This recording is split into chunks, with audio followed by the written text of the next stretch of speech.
Alrighty, should be able to talk in that channel now. Let's talk about TWIRC. Admittedly, I haven't been able to watch the latest TWIRC because things have been so busy on my end of things.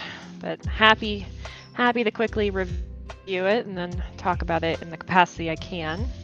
I don't know if Pretty Hair is going to be able to pop by today. You know, the team has been extremely busy this week, so they all have the invite. So them popping by is generally just a I'm not gonna say it's a privilege, but I guess it kind of is, since I started doing these chats around the canon update. If some of you remember, the canon update was it was a rough update for Rogue, and sorry, I'm still kind of moving around, sweeping up, so that's what you might hear in the background. And I started these as like a one-off kind of thing because I think I was actually streaming Rogue, or I was streaming another game, and I started answering questions about Rogue, and then you can actually probably thank my partner for these chats because we're standing in the Blaze Pizza line afterwards. I was talking about it, and he was like, "Why don't you do those more frequently? It sounded like you had a lot of fun." So you can thank him for that. Okay, most of the feathers off the floor. That's good. You could build like an entire pillow with all the feathers that end up on my floor.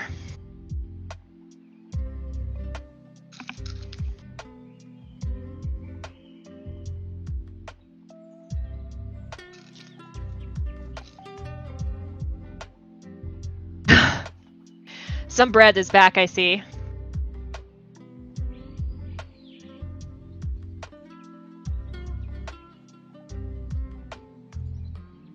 I do always joke that my parrots are the loudest. I see you might be able to sell them for some money. I don't know if you mean the feathers or the parrots, but I do joke that my parrots are the most expensive noisemakers I've ever purchased in my life. Seriously. Pop a window open here. I don't know if any of you are in the Northeast, but it's gonna snow here, so that's great. It's March and it's snowing again.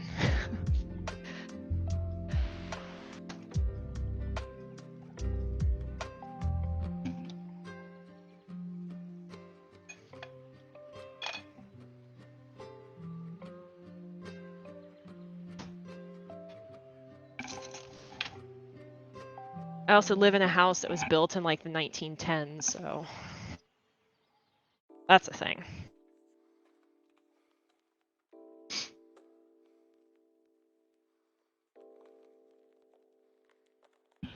You are not late. No one is late. I haven't started quite yet. Are you aware of the game crashing? Yes. On Xbox Series XS. Question: if you're crashing on Xbox Series XS, are you running Spotify in the background? Or is this on a very clean restart that it's crashing with nothing else open in the background?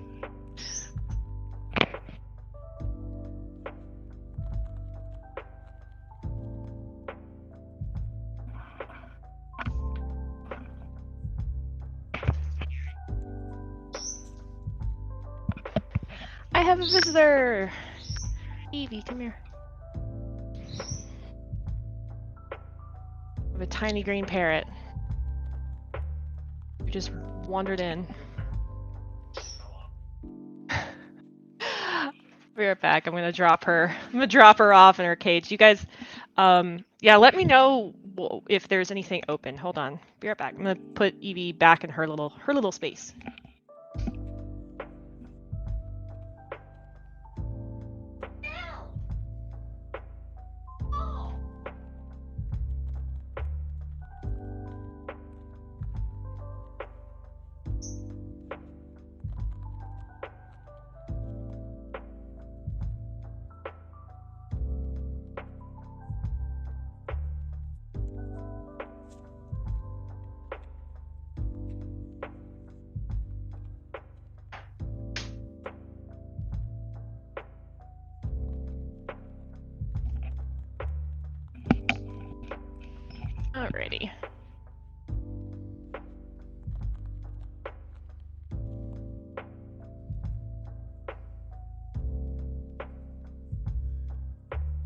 I think I've switched it. I switched it over. By the way, I just switched my mic over to NVIDIA broadcast, so hope it cuts out some of the parrots in the background.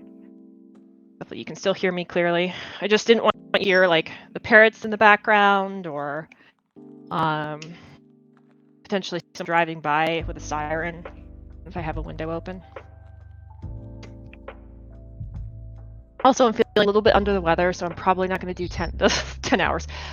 4 hours this time. Last chat was 4 hours, and I completely lost my voice. I also do have some additional partners, creators, shouldn't say partners, creators that I want to invite today. So, yes, aware of Switch. So, I guess I'll just kick off with some Switch. Eat some soup. I might make some soup this weekend.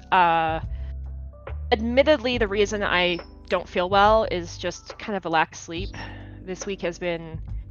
Tuesday was pretty rough with the ranked issue, which just thankfully ended up being visual. People's ranks appearing in reset after doing placements. Then we turned off ranked because if you hadn't done placements, you were not making any progress. So you were just like kind of stuck in a loop. And then there were, of course, like you weren't receiving points or subtracting points whenever you were playing ranked matches. So like basically ranked was completely borked. And we pushed a couple things on server side, on the config side to try to fix it. Didn't quite fix it. I think it actually just made it worse in various ways. So I think this was on Tuesday, and I had been up since 7 a.m. because we start our updates. We start the server, we pull the server down and push players out and everything. We started at 6 a.m. So I had been up since 7. I think it was sometime around 4 that I told the team, I was like, just please turn ranked off. Like, we need to turn ranked off because there's so many players that are reporting having a really, really bad time in ranked, and we don't necessarily know why that's happening quite yet. So so we turned ranked off, and I told my team, I was like, I'm going. And Isaiah, bless Isaiah, was just like, you need to leave. You've been here since 7 a.m. It is now 4 p.m. Go. So we turned off ranked, and I left for that day. And then the next day, I worked until about 10 p.m. Trying to get some stuff out for creators, parsing some of the applications for creators, also getting emails and everything put together, putting the codes and everything together for them, etc. So that was done on Wednesday. So there was a lot that was happening on Wednesday for me, and then yesterday there was some drama on Twitter. There was some more creators invited, and there was a lot going on. So so yeah, it's just been a really, really long week, and admittedly, I haven't slept super well because I've been working so much, and also our weather has been shifting up in the Northeast so much. Like, it was 60 degrees last week. Now it's back down to 20 and it's about to snow. So those kind of weather shifts, like if I'm sniffly and sound a little bit winded, it's simply because I just kind of feel under the weather. So sorry about that in advance. I'll try not to Darth Vader into the microphone. All right, so Switch. I'll kick it off talking about Switch, because our Switch players, while not as many Switch players as there are like Xbox players or PlayStation players, I think our Switch players deserve a lot of love and respect for sticking with Rogue Company and playing Rogue Company despite any and all of the frustrations that they've run into. So there's a couple things with Switch right now. Meltdown Arena Lockdown that were mentioned up here by Green Boy. So we are aware of performance issues on that. There was someone, I want to say Victoria, but I might be misremembering her name. Oh no, I have a lot of mentions. I'm digging for her mention exactly because she sent this to me yesterday. Vanessa, her name is Vanessa. So Vanessa, if you're listening to this, I hear you, I see you.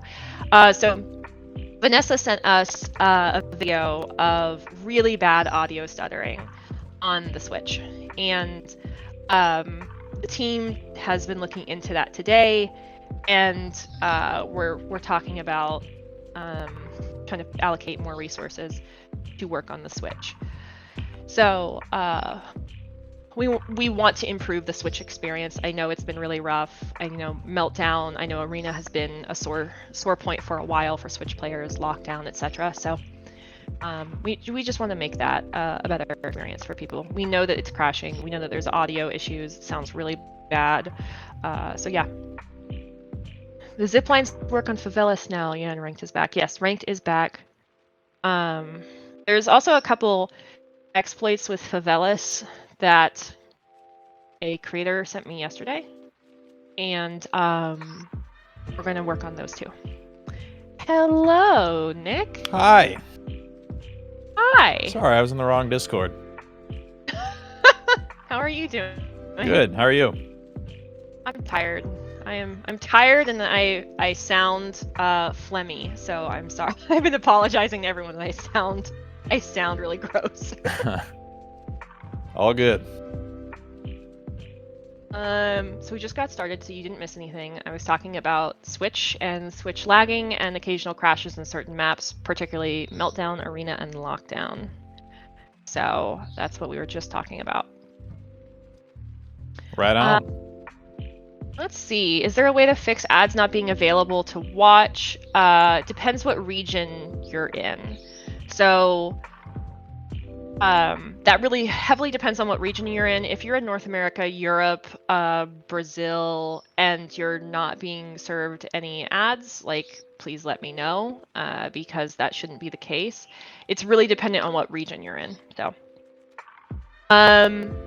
I do see questions about like Dima and Ukraine. So we haven't made any official statement on this, though Stuart, our CEO, Stu, did put out a message that we're donating money to UNICEF, I believe, and that funds coming into the company will go towards UNICEF in Ukraine. But we talked about Dima a little bit this week, but we don't want to, like, we've never said that Dima is Russian, but I believe his Wikipedia says so. But we don't want to, like, we don't feel like changing his nationality. Like we've never listed it, and say if he was ever listed as Russian, it would, I think, feel pretty terrible to be like, oh, he's Ukrainian now. But we've never with Dima in particular, we don't. He's not Russian or Ukrainian, but we no just skin, no bio change. Is Moscow in his bio? I need to read his bio. I'm reading you guys' questions. Oh, here's a question for you, Nick. Can you go more in depth about today's TWIRC? Will it be in ranked? That is in the video. It will not be in ranked. This is something we're just kind of experimenting with. The goal is to create a secondary, meaningful objective in our core game modes to help them feel less just like the same thing, rinse and repeat every single time. Particularly, we know demolition on certain maps can have a metagame, if you will, where it feels like, oh man, this is just the site that you attack. This is kind of the way you play this map, 80-90% of the time. So we're just trying to add some meaningful stuff kind of around the map that you can kind of plan and play around and hopefully break up what would otherwise be a monotonous experience and just try to make that variance fun. Awesome. So I do have a bunch of questions. I think I mentioned these to you before. I have a bunch of questions from Reddit and from Twitter. So while you guys chat here, I'll be, of course, I'm gonna watch that chat, but I wanted to talk about some of those questions, so let me pull those up.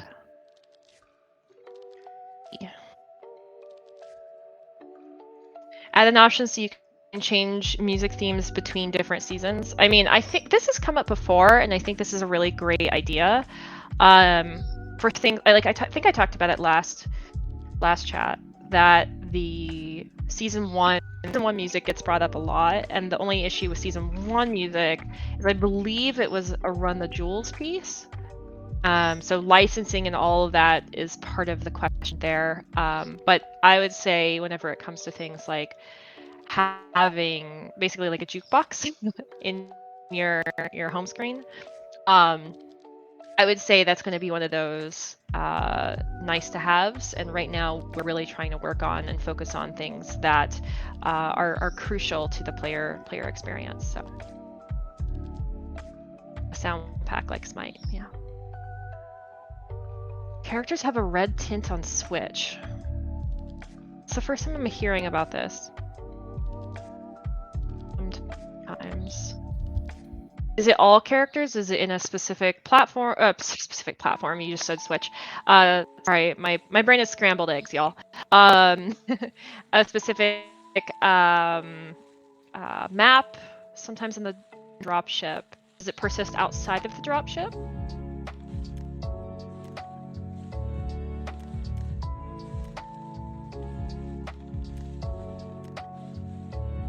Interesting. Mr. Glimpse, do you have if someone is experiencing that particular issue with Switch, and you have me on Twitter, please go ahead and send me a clip of that. Go ahead and send me a clip of that. Okay. I think this is a good one, Nick. What are your thoughts on increasing the skill gap in the game? For example, making gunplay more important than utility.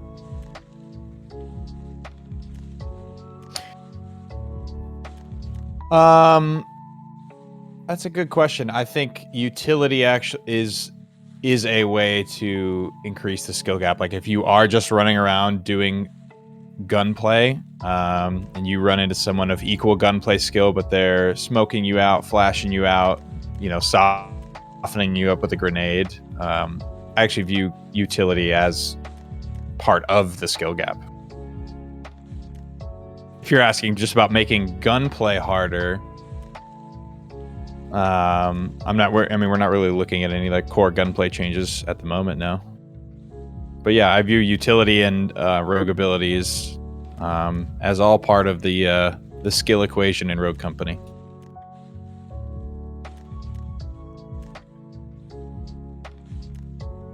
Wonderful. And I'm reading about this. Does anyone else experience this bug of people who have someone blocked? Like you're seeing those people on your friends list when they're online. And what platform are you on where this is happening? That's wild. Okay, I'll report that. Make sure, let me know what platform you're on. That should definitely not be happening. PS5, and my friend is as well.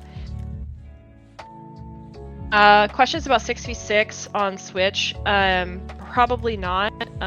It's really just due to the hardware limitations of the Switch. So that's a toughie.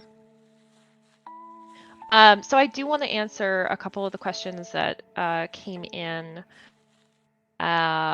earlier in the week on my Q&A sheet. Can we get a map ban system in ranked? I believe we talked about something. Did we talk about something like this? Or we talked about King of the Hill or Demolition, I believe. Is that right, Nick? For map bans? Well, not map bans specifically. I know we talked about mode bans, but would we consider like map voting in something like ranked? We would, yeah. If we get to, I really want a map mode voting system for the game in general. I think it's like we have a lot of these great modes, right? Like your battle zones, your King of the Hills, your dodgeball, stuff that's not like that people like, but it's not core to the game. Personally, instead of rotating these things out one by one, I would love to throw them into the casual core queue in some capacity where they just sort of pop up and people can like pick Battlezone on Wanted, or Demolition on High Castle, or Strikeout on Vice, or King of the Hill on Palace. Like, you get to pick kind of what you want from that. I think as far as map bans, we don't really have any plans for something like that. I think our plans are more closely aligned to something like map mode voting. I'm gonna ask you another question about game features, because I think we're asked it a lot. What are our feelings about leaderboards? In what way? Like a ranked leaderboard? Correct. Yes. I would say that the system that we have currently in ranked, of just like, if you wanted to just grind your ranked points up once you already hit rogue, is that kind of what we're looking for? Or is it like the people that are already rogue are competing against each other on a leaderboard for the most RP or something like that? Like, we don't really have a lot of leaderboard plans right now, so I would need to understand the ask more. Gotcha.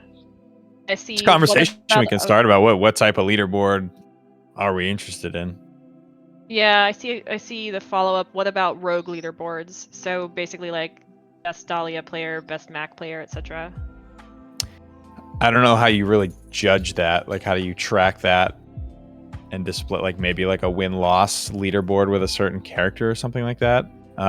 We had that in Paladins. I wasn't the biggest fan of that, because I'll give you an example.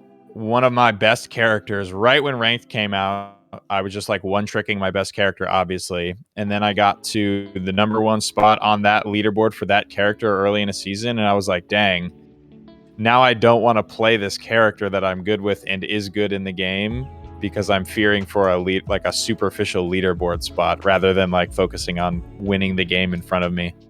Does that make sense? That makes sense to me.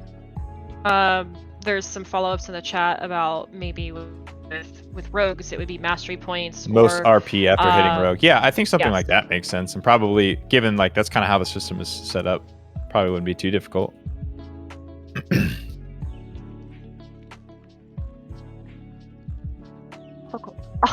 Awesome. I want to say like 2 words at once. Wonderful. Okay, so this question that I got is kind of interesting to me, because I essentially received the same topic, a question 2 different ways. So I received one question: why are developers not listening to feedback, nerfing guns only after 1 season, basically changing balance on guns only after a season and it feeling slow. And then I've also received questions in here about why we change and balance things so rapidly. So do we want to talk about a little bit how we make those changes, like the kinds of things that we're evaluating whenever we are making balance changes to weapons and gadgets in Rogue? Yeah, so I think one of the reasons it can sometimes feel slow, just to give you what the patch that just went out is 2.2, right? So yes. Let's say 2.1 goes out and you guys are playing it, enjoying it, having fun. We need to get like a couple weeks at least of like data from 2.1 before we can kind of take that data, internalize it, and see if there's anything that we want to do, any action that we want to take. In the time that's happening, the sort of data collection and people playing a new patch, 2.2 is already, it could already be internally like, getting ready to be like locked in and start to be QA'd, and features aren't really going into it anymore, because that's just how the pipeline works, right? There's things being worked on for 2.2, as 2.1 is already being cleaned up and sent out, right? So sometimes if the data isn't alarming, or it's not some like really obvious, like something's got to get nerfed or buffed, then it's entirely possible that it's going to miss that next update, and then something would have to happen in 2.3, or maybe a hot fix or something like that. So it all comes down to like the cadence at which we update the game. Yep. And so that you guys to delve a little bit deeper on like locking in, this is also why we have the cadence of a release and then a PTS, because we're looking to grab as much information as we can from the PTS, so that whenever we're working on, say, like the next update, which this current one internally is 2.2, the Rambo update, the next one is going to be 2.3, so that whenever we ship 2.3 to PTS, we have enough time to make any changes from anything that we find that is problematic, that's something alarming, anything like that, like balance changes, whatever, from PTS. So let's see, can we have a custom 6v6 TDM? And TDM 6v6. I mean, I would love for everything to be in custom games, you know? Yeah. Any plan to fix desyncing issues on console? They've gotten progressively worse since the last update. Obo, are you talking about like what can appear to be? It can appear kind of like slingshotting.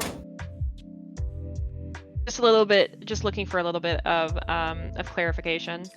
Steam Deck support. I have not been privy to any conversations about the Steam Deck internally, and if we are going to be, I saw supporting the Steam something. Deck. I actually remember there was an employee that said that internally. I don't know if there was an answer to it. I know it's a pretty new piece of technology, so let me see if I can find it. I don't know that it would even have the answer, but there was a thread talking about Steam Deck somewhere.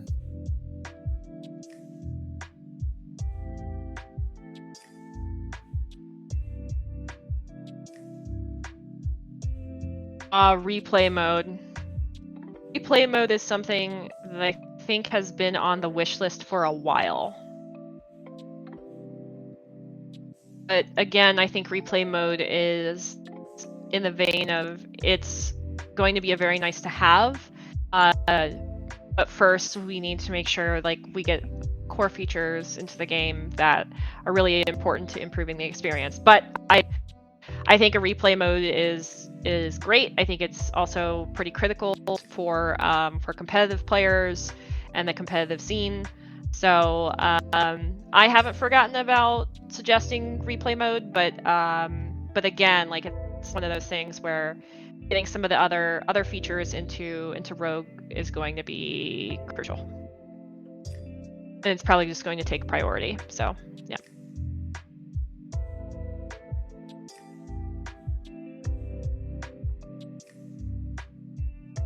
I'm actually going to, so Ash, hello, how are you doing? I was, Pretty Hair is looking for something on Slack right now, but yeah, I can't find it. It's in one of the many channels. Yeah. We have a lot of channels for Rogue Company guys. Let's see. Okay, so Ash, your question actually was going to be one of my next questions. That has to do with the strength of explosives. So Ash's question: can we somehow shift the meta to non-utility? The game isn't as fun anymore because of the amount of players spamming utility, also overpowered weapons.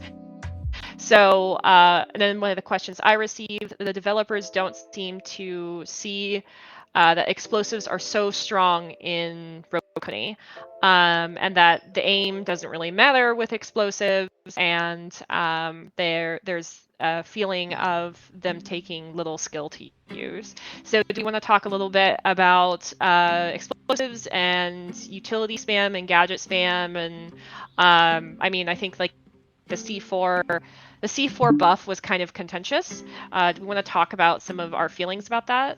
Yeah, sure. Explosives in a game. We do have something planned to kind of address especially in a mode like King of the Hill, or respawn modes in general, you just get all of your stuff back as soon as you respawn. We have plans to adjust that, not in the next update, but the update after that, I believe. So I would expect something to address utility spam in 2.4. As far as the strengths of explosives, we're a cover-based shooter, so having utility and having ways to get people out of cover is important and core to the game. The strength of them and like the sort of counterplay, obviously you have things like tenacity, you have APS, and you have just getting out of the way. Unless it's like a perfectly cooked frag grenade, most of the explosives are set up so you can sort of roll out of the way as long as you see them coming in time, obviously. And if they aren't strong enough to kill people and other players, then they don't necessarily do their job of getting people out of cover. So there is a fine balance of them being scary enough to actually force people to move and too scary. But I think the core of the issue is really people just being able to respawn and get all of their stuff back, and especially in a mode like a King of the Hill where dying really doesn't have that consequence.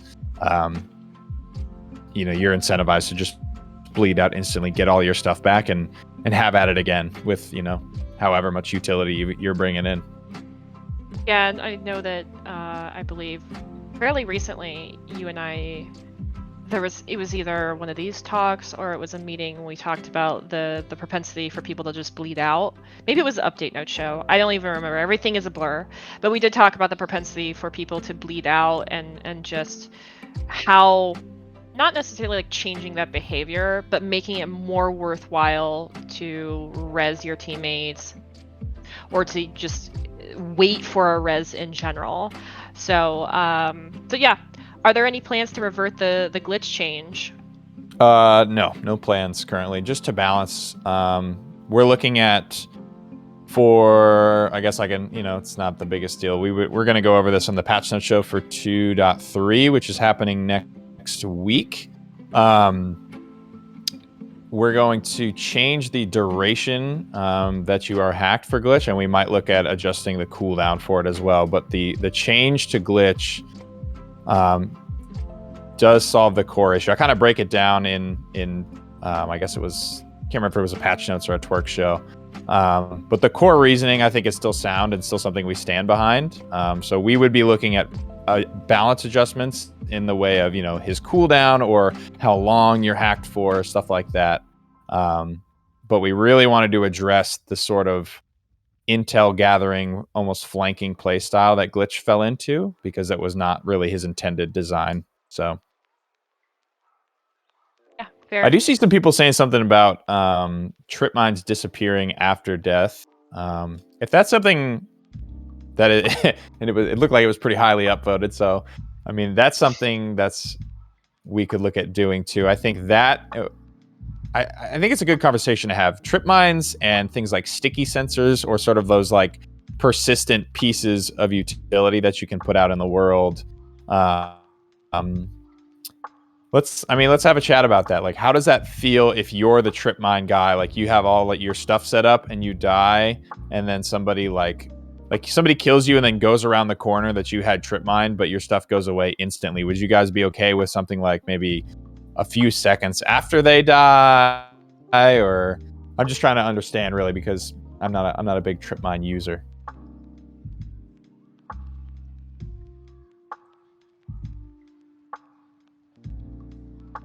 $10-second timing would be fine. Okay, yeah. I mean, I think the same with I don't know. I get super annoyed when I play against somebody who's like using a ton of sticky sensors. So having those go away a little bit after death would be, I think I would want to keep it consistent. Like, whatever we do to trip mines, I would probably want to also do to sticky sensors. But then you get into the conversation of like, what about runway briefcase? What about like Trench's barbed wire? Do those go away when he dies? What about Anvil's barricade? Does that have to go away when he dies? These things that are like kind of permanent fixtures on the map. Currently, we just have a limit set. So like, you can only have 3 trip mines deployed. So when you put the 4th one down, if you like put 3 down, die respawn, get 3 more if you're trench. When you put that first one down, the first one you placed is going to go away.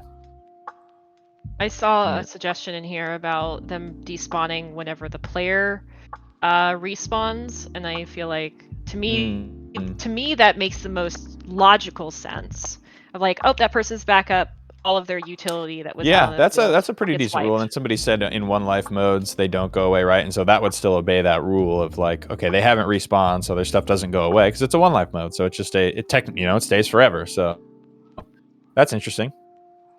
We could look at something like that for sure. Yeah.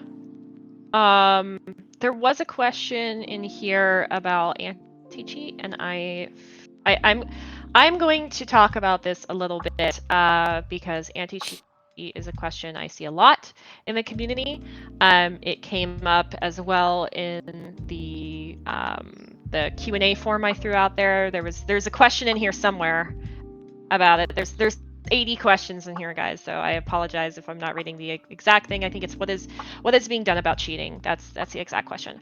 So TLDR, yes. This is the tough thing about answering any sort of question about anti-cheat is that cheating is a arms race, essentially.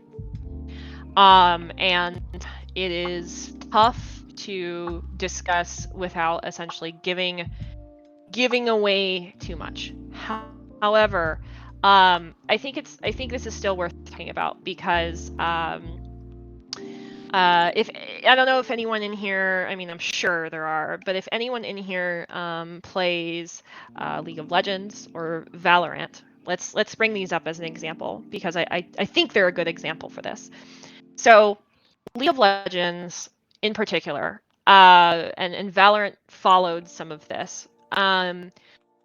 Basically, the way in which League of Legends combated cheating is by not sending information from the server to the client about, say, someone in a bush until they, like, moments before they were revealed. And the reason for this is so that there was a lot of cheats read the memory. There's a couple types. There's like basically 3 major buckets, but really what we're talking about here is cheats that look at what is stored on your memory, information that is being sent from the server to the client to the engine, in this case Unreal. And it's kind of like unpacking that and going, hey, this actor is right here. And that's how you get things like what is considered to be walls and what is considered to be aimbotting. So I see that the notification, by the way, just went out for this chat. So expect a lot of people to come in here. But those I would say, like, walls, aimbots are the really big things here. And the way in which this was accomplished in League is by not sending any of that information from the server to the client until the very last moment. It's worth noting that the League of Legends server client was on an engine that Big Rig Truckers used. And whenever they launched Valorant, there's actually a really interesting tech blog that they released about this, but they we're trying to find a way in Unreal to kind of replicate this solution, and dug into it with basically could you tell the server and Unreal to despawn irrelevant actors, or to basically limit the amount of information that is being sent. So a way of preventing players from receiving unnecessary information from a server, a way to decide which information is necessary for each player, and a way of catching a player up when unnecessary information becomes necessary. Like you round the corner and there's a player right there.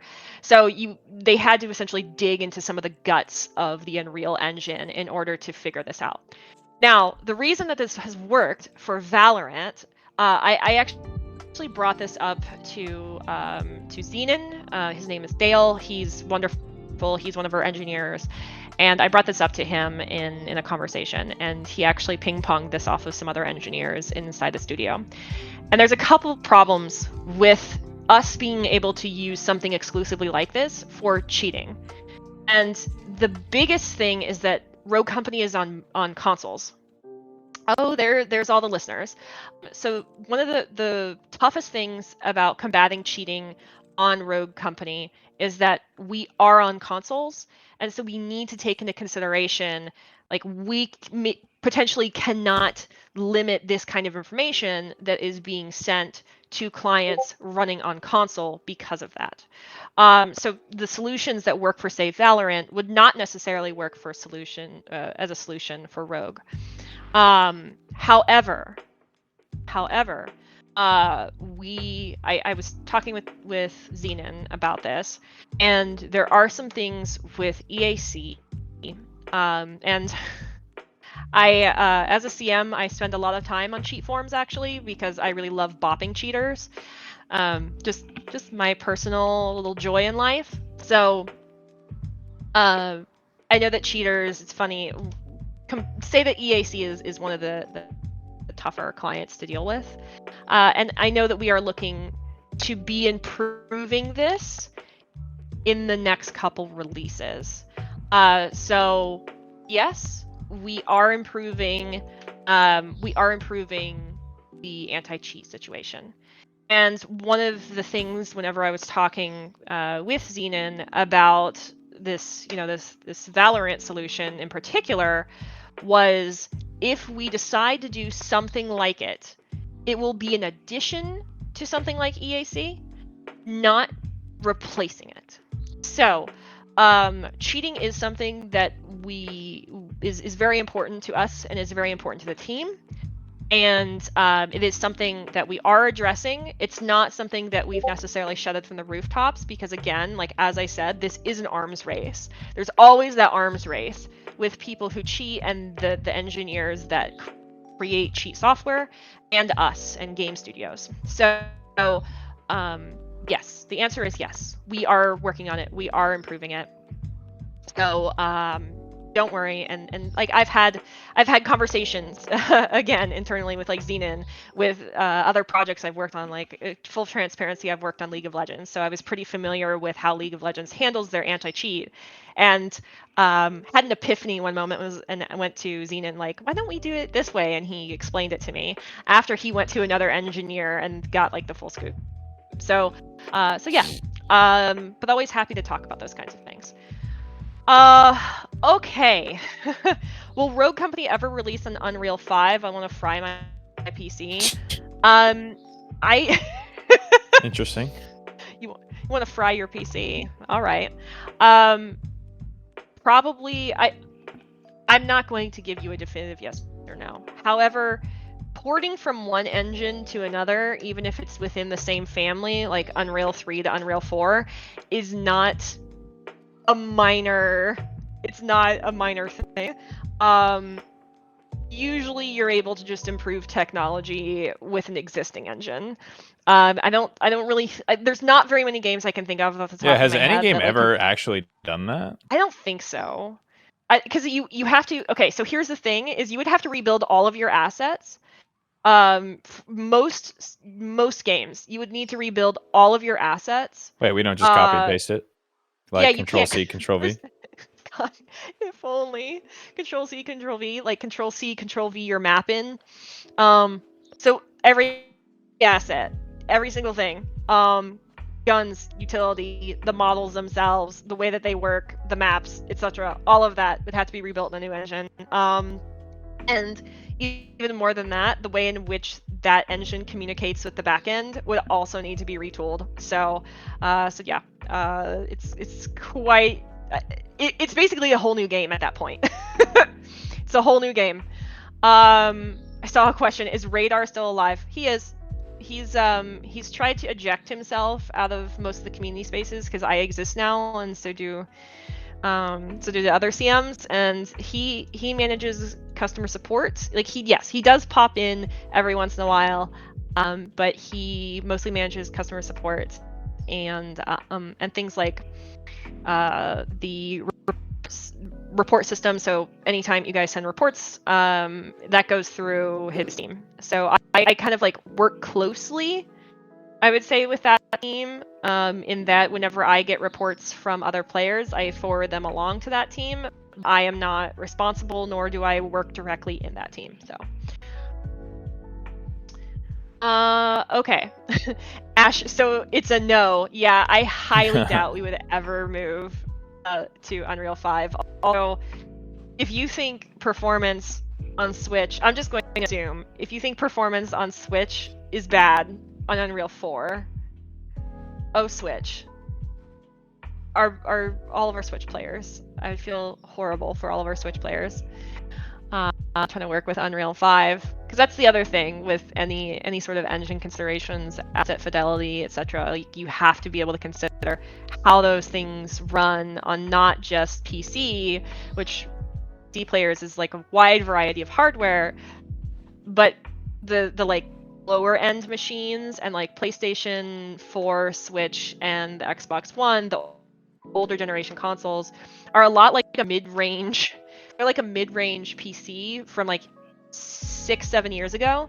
So you have to consider all of their hard limits as well. Like, I believe PlayStation 4 has like a hard cap of 8 gigs of RAM, and some of that has to be used for the operating system. So yeah, there's just a lot of considerations. I don't know if the two of us are the perfect people to answer this question, but how is it that there was a question in chat I saw a while back? There was a question similarly that was asked in this form here of, why is it that every new release introduces bugs? Like, what is basically like what's the engineering behind bugs and why they get added in updates? So I'll take a swing at this. I don't know if you have additional thoughts, Nick, but I'm going to take a swing at this. But basically, things like with this update, for example, we introduced human backfill with this update, and as many players know, human backfill was not working as intended whenever we shipped this update.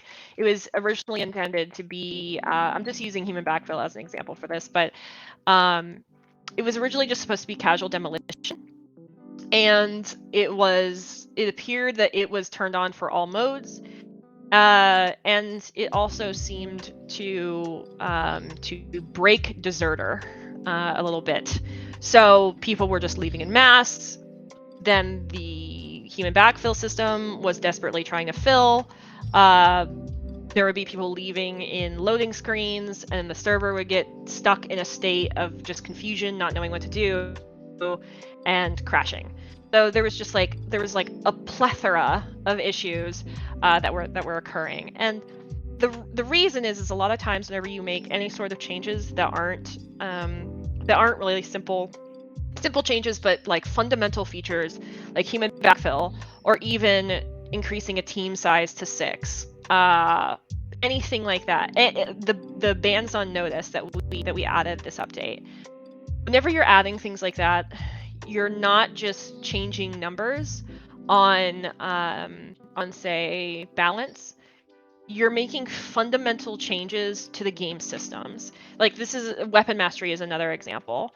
So you're basically making fundamental changes that not just touch instances, which are matches you play, but it's touching the front end of the game, and it's touching the back end of the game, and like the back end, all of the core infrastructure, and that's a lot.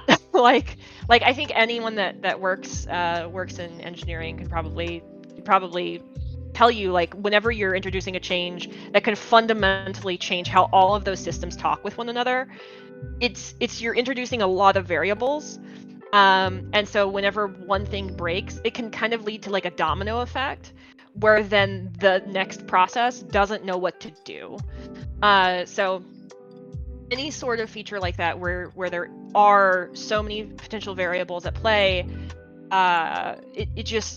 it can create like this domino effect where like one thing goes wrong, or it didn't work out how it did whenever we tested it, and all of a sudden it's just like a domino effect that's potentially not just affecting you in your game, but it's potentially affecting how other players are experiencing their game. So there's things like that. Whenever it comes to general bugs, like say trench barbed wire falling through, I mean, software engineering is frankly, I think, it's difficult, right? I think barbed wire is a perfect example of something that we have probably sacrificed thousands upon thousands of barbed wires to try to solve, and all the theories of like, well, is there like a hole? Is there in the map? Is this like a collision issue? Like, what's happening here that's causing this? Like, basically, what in like some of the guts of the game that you don't see, like all of like the collision off of every object in the game. Like, is it colliding with that? And then is there something happening? Is it falling? Like, it ends up just being like this incredibly frustrating thing of like, what is happening that is causing this strange off thing to occur?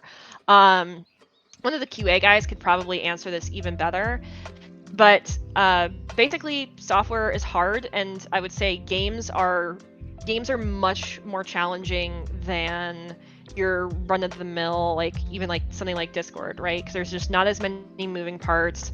You don't have players essentially running around and interacting with various parts of it at all times. It's just I kind of marvel that games even function a lot of times once you kind of know some of the guts of it all. So yeah, that's my take on that. But I think one of the QA guys would have a really great answer on that one. There is a question in here I'm going to ask while you're around, Nick. Why I hear a lot about aim assist, and I've heard questions about like why aim assist can feel different every single update, why aim assist gets broken pretty often. Is there a reason for this? Do you know? I don't personally mess with the aim assist. We have a couple of controller main designers that do that, Scott being obviously one of the primary ones on that. So I would not want to give an answer to that. Okay. I'm not the guy. Totally fair. Not the guy. There's another question here. Hello, Jinx.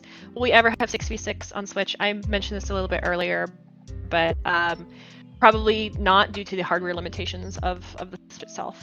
But I hear this often, so it's tough. I was talking a little bit about Switch earlier and some of the crashes that are happening, the audio latency, like the things that are happening, lockdown, meltdown, and arena on Switch. And yeah, I've brought this up so with the team. Oh, would you? Here's perfect. Would you ever consider rogues being able to switch pistols like primaries? Yes, absolutely. I think with the weapon mastery system when it came out, it's kind of presented in a way like you would absolutely get the idea that you could, and it's something that we're looking to do in the future. Just because like the challenges are already set up, the wraps or rewards are all set up there. We just need to like let you do it, and it seems like it's something people want. So yeah. We are not opposed. Not opposed. Yeah, I mean, I would choose a Spitfire too. Everyone's talking about the pistols, and I'm like, yeah. I mean, I'd also pistols, choose Spitfire. they're just really not that big a part of the game anymore. So it's like if someone's gonna run it down with a Spitfire, you know, what's the big deal? It's like one round in ranked demolition is like the hard pistol round. I mean, I don't know.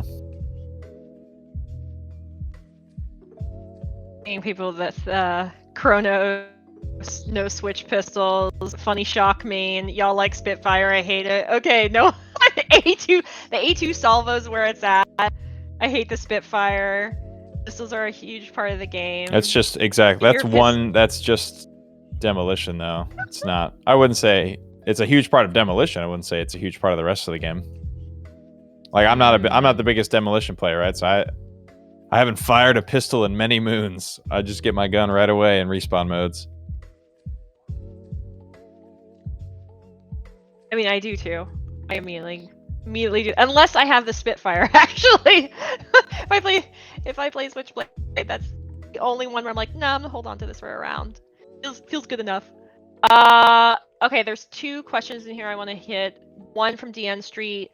Jen, did you ask this in the form? You might have. I know there are 2 questions from you in this form, so hopefully this is one of your questions in this form, and I'm just hitting it. I also want to talk about matchmaking. So, are there plans to build competitive again? Rogue Company just had the first LAN, especially with getting anti-cheat upgrades. Okay, so let's talk about competitive tournaments. So while I don't have the biggest update on this, I believe, fingers crossed, before I eat my shoe on this one, that we fixed an issue in this update that was causing crashes whenever someone would go into spectate in customs. Please tell me this is fixed. Am I eating my shoe on this one? Because I know that this was an issue that was preventing a lot of tournaments. Basically, spectating those matches is just like, it's like a backbone to having more tournaments. So I would say with that fixed, yes. Likely. 2, I have started talking with you guys are in the tournament scene are probably aware of Rome DMV. He's wonderful. So I've started talking with him more. Actually, funny enough, it was after my Twitter Spaces because I had never met him before that, and he popped into my Twitter Spaces and had like a bunch of feedback for me, and had he was talking with me about a bunch of bugs in the tournament space, etc. So he and I are starting to talk more following that Twitter Spaces. So I'm interested in trying to support that space as much as I can. So it's going to, I think, be slow going because I do have a lot on my plate these days. I'm working with Rogue Company. I'm not going away, but I'm working on Rogue Company. But these days, I'm also going to be working on the creator programs for both Smite and Paladins. So I'm going to be evaluating those programs. Smite's in pretty good shape, but trying to make things even better for like our Paladins players, and continuously uplifting our Rogue creators. So I'm going to be spread over those 3 programs, but I'm not going only on Rogue Company, and I do want to start having more conversations with players like Rome to see where I can start to build out things like tournaments. So that's not the best answer, but it is an answer. It's what I can give you right now. Is basically, I don't have anything set in stone, but I do want to support it more. So there was also a question about matchmaking, and Plague. I hope you're here and you're sitting down. You asked. Sorry if I missed it. Hopefully you're still around and you didn't like walk away. So I've talked about matchmaking, I think, in almost every single one of these chats. So the way in which, I guess like broadly, do you guys understand some of how? Because I don't think I can talk about matchmaking without kind of having like a basis for how matchmaking works. So I don't know how many of you guys were in my last chat where I kind of explained some of this with matchmaking. But matchmaking is, there's a couple things. One, I'm working on spoilers. I'm working on a First Watch podcast. So spoiler alert, podcast. And one of the episodes is going to actually be exclusively about matchmaking, and we're going to be talking with one of the guys on platform that is actually building this system. So that's happening. I know that matchmaking has kind of been like a black box. I think it's been a black box for a long time, not just for the community, but I would say for even some of the community team of like, how exactly is this working? And with the changes to matchmaking especially. So a while back, let's go way back, and I think Xenon talked about this in one of the chats, but basically previously matchmaking was built off of an older system that was owned by engineers that were no longer with Hi-Rez, and it was a very old system, and we moved over to Google Open Matcher. It's an open source Google Open Match. I always drop it in here. So, yes, I do know about the existence of Broadcast. So basically, we started building a matchmaking system for Rogue based on Open Match 1.0.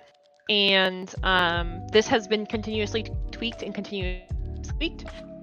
But I would say one of I see a question about old lobby music. I talked about this a little bit before.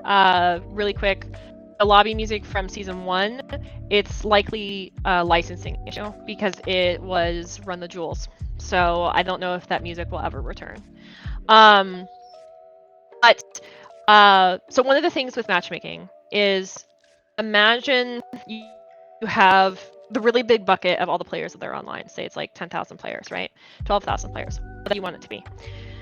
Then every time you have a queue, you have that number gets divided. So say there's 4 queues, right? And you have 12,000 players. So then you have 3,000 players per queue. So now you have 4 buckets with those 12,000 spread 3,000 per bucket. Now this is like a perfect world scenario because some modes are more popular than others, obviously. Like I would say ranked is going to be less popular than some of the casual modes, just because of the ability for people to pop in and out of casual game modes, short game modes. It's the reason that you see a lot of games moving towards shorter game modes. They tend to just have, I think, better retention. Players tend to really enjoy them. They're the most popular. Which makes sense to me. If you have a lot of commitments, a lot of people just want to play like 1 or 2 matches before they go to work, before they have to spend time with their family, before they have to eat dinner, whatever the case may be. Just a couple like non-committal matches before they have to go back to their life. So going back on track, you have 3,000 people per each 4 bucket. And then anytime you say if it's like off-peak hours, that 12,000 might go down to say like 7,000 or 5,000 at any given time. And then you're trying to spread 5,000 people across, say, 4 buckets. So if you're playing during like off-peak hours, you're going to probably have a tougher time finding a good match with a lot of players that are close in your skill level. Now, the way that matchmakers typically work, and again, this is my I would say bare bones understanding of matchmaking, and this is why a deep dive with the ops team will be really valuable. So you have typically, you guys are probably all familiar with things like MMR, a matchmaking rating, and a lot of players will be given like a invisible number on the back end, and that's considered like something like your MMR. And matchmakers try to find players for those matches that are within that average. And the longer you sit in queue, the broader that average becomes. So instead of trying to find a team that averages out to say like 1120, it then tries to broaden out to like 900 or whatever that is, whatever that number is. There's always the case of trying to get people into matches quickly, because the longer people sit in queue, the more likely they are to log off, which also makes it tougher for then other players to find matches. So it ends up again being like a domino effect. And you try to get people in as quickly as possible so that ideally the best matches can be made with people that are of the same skill level and they're not sitting in queue for very long. However, a majority of matchmakers, matchmaking systems, I should say, matchmaker sounds like a person, but matchmaking systems will err on the side of getting you into a match quickly as opposed to making you wait a really long time for a really good match. So what that means is that in a lot of games, especially during off-peak hours, you may essentially find yourself in matches matches where you feel like the matches are of poor quality, because there's simply not as many players online queuing for that queue that are within your skill level. So the matchmaker tries to find people as quickly as possible, as close as possible, and throw you into a match together. So TLDR is the more people that are online, the better matches you are going to have. But our matchmaker, we used to have a lot of complaints about matches taking a really long time to fill. And I would say our matchmaker really tries to get people into matches quickly. So it usually tries to find people that are in queue at that time rather than waiting around for more people to queue to give you, in theory, hopefully, a better match. So so that's kind of like the fundamentals of how matchmaking systems work. And of course, like we can always sit there and tweak whatever that looks like. I'm so sorry, Ash. This is a very long thing. So TLDR, you get more people online, the better things are. Plague is asking a follow-up. Basically, are people having matchmaking issues at all time of day though? So I would say that this may be. I do see people talking about matchmaking quality and everything depending on the time of day. It also may depend on where they're queuing from as well. There are a lot of players, and this is like, then it ends up spiraling into other issues, like if you're queuing into, say, North America East, but you play in Europe, you might have better matches, but then you're also going to have ping. It's like there's like a bajillion things. TLDR, the more people we get playing Rogue, the better your matches will become. And there were some questions last week and about marketing and everything on the game. And essentially, TLDR, Rogue is still considered in beta. And once Rogue is out of beta, you will probably see a large influx of players and your matches will improve.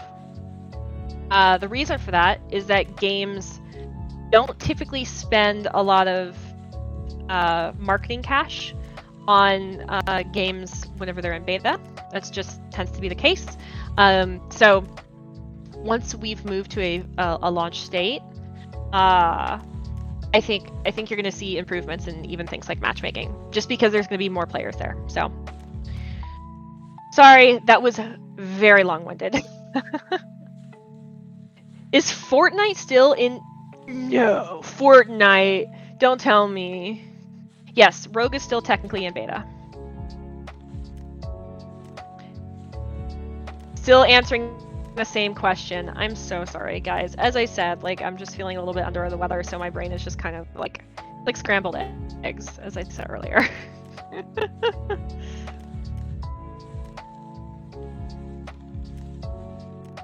I'm reading your clans. So we talked about leaderboards a little bit earlier, BP.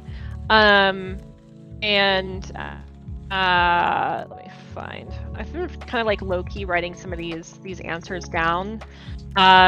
Just so that you guys know, I got so many questions with this form, and I ran this past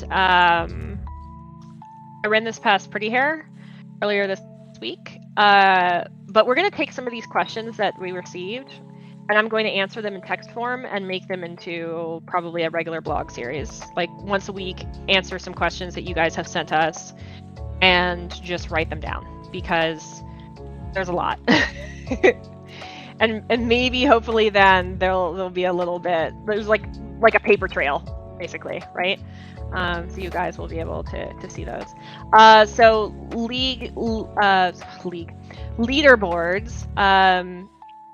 It wouldn't be the answer that Pretty Hair gave earlier, is that it wouldn't be too difficult, and we can talk further about it. There was another question about clans. we want to talk about? Do we have any plans for something like clans, Pretty Hair? Not that I'm aware of. No. Okay. Yeah, I think clans are kind of one of those things that are in my suggestion box right now, but I haven't really heard anyone talk about yet. So I think whenever it comes to like clan systems, guild systems, they come up almost every single time I talk in one of these chats, and it's one of those, we would like to do this, but we also want to make sure that we get core features into the game first. So, Fortnite exited beta early access in 2020. What?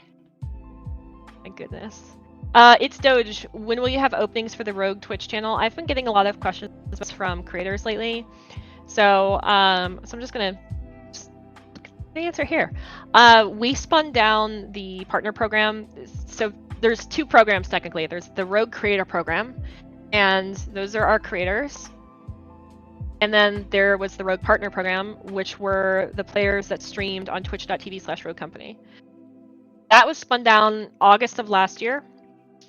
And the reason that it was because the person that managed all the contracts, all the legal and the account payments and everything, moved away from that position, and she basically runs esports now. So there's no one to manage those contracts for company.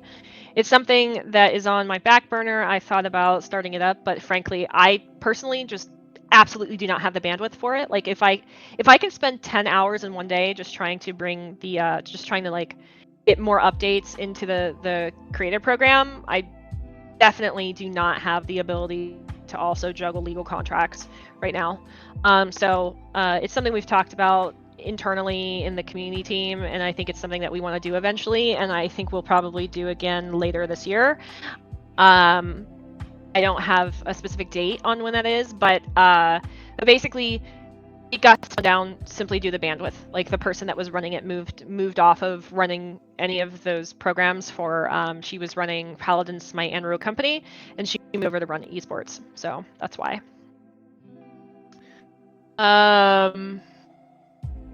How does it feel to be famous or halfway famous? I wouldn't say I'm famous. I don't know. I heard that I made people cry, giving them Critter program this week, and that made me feel really weird. It made me feel good. Like I'm so glad people are happy, but it makes me feel really weird at the same time because I'm just a person that complains about gas prices like everyone else, and has like way too much shit on my desk and puts on my socks one foot at a time. So it's weird, just weird. We talked a little bit about utilities as well, BP, earlier in the chat. So if I know that Green Boy is probably recording this, so if you want to go back and listen to that, he will have that full answer. As for Green Boy being a partner, because I know that I saw this, it has to do with age. Has to do with age, but make sure to give Green Boy follows and love so that he can meet those requirements whenever he's of age. So there you go. Give him some love. He does a lot. Are you aware of network disconnects that kick you to the lobby and don't let you rejoin the match? Yes, I've been hearing about that. So yeah, I've been hearing about that. We have an official Rogue Company channel on Twitch, and some content creators stream there. Can we have a Spanish space on it, or a Rogue Company Spanish channel? Do you mean in Discord itself?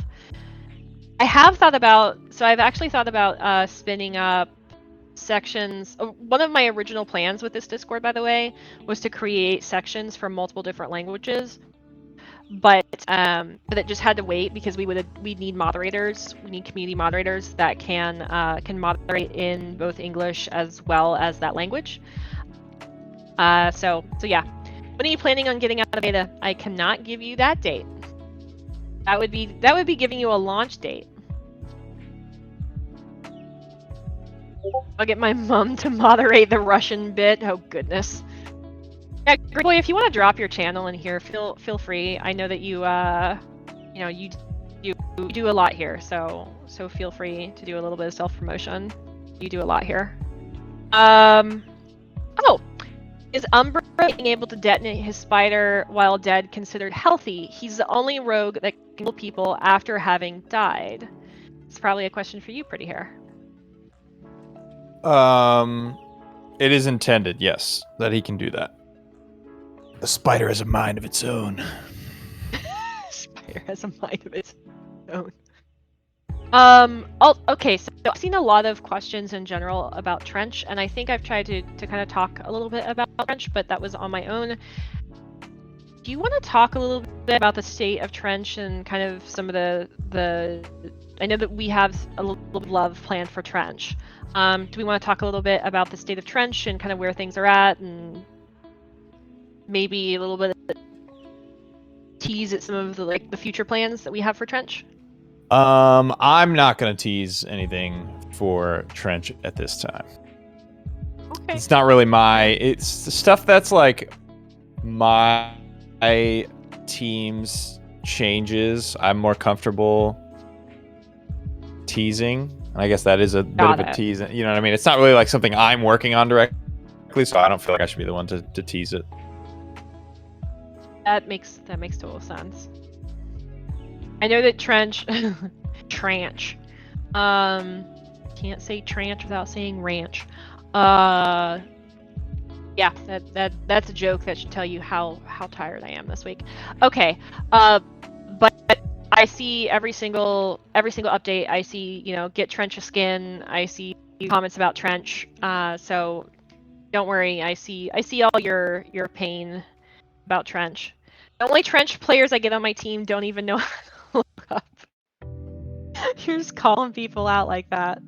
Just calling people out.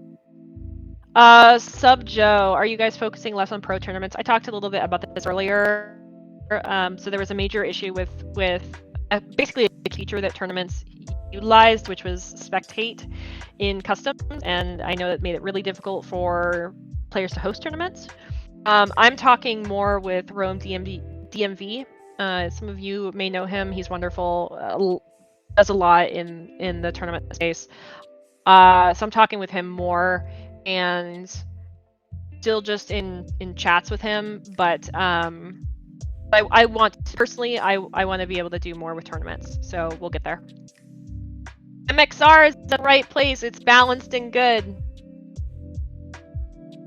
Excellent. Back it up. Never touch the MXR again. Done here.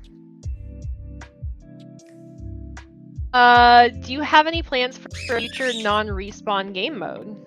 What in the world was that a dog toy in the background? I immediately see Pretty Hair with the mute. I'm gonna assume that was a dog toy. At what point is the game out of beta? Whenever it launches. There you go. I heard a dog toy. Show us the dog. Will you consider making a deserter penalty for quitters? Okay, so here's the deserter penalty thing. Was that a dog toy? Yeah, sorry. Oh, no, there it goes again. Adorable. It's adorable. He has a weird cough. We like to talk about it. You guys want to see the pup? Oh, she ran downstairs. No.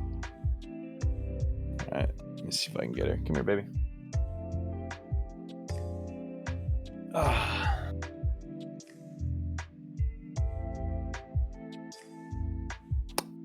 Can you video in these? How do I don't see my little... You might not be able to. You might I don't think we can share video in these things. Wait a minute, I gotta go to the You're gonna talk, have to maybe? take a picture. Yeah, unlucky. Unlucky to... That's kind of weird. You can't like send turn your camera a picture and questions though. Post dog pics. Now everyone demands dog pics. Unlucky for you guys. You don't get to see cute dogs. What can you do?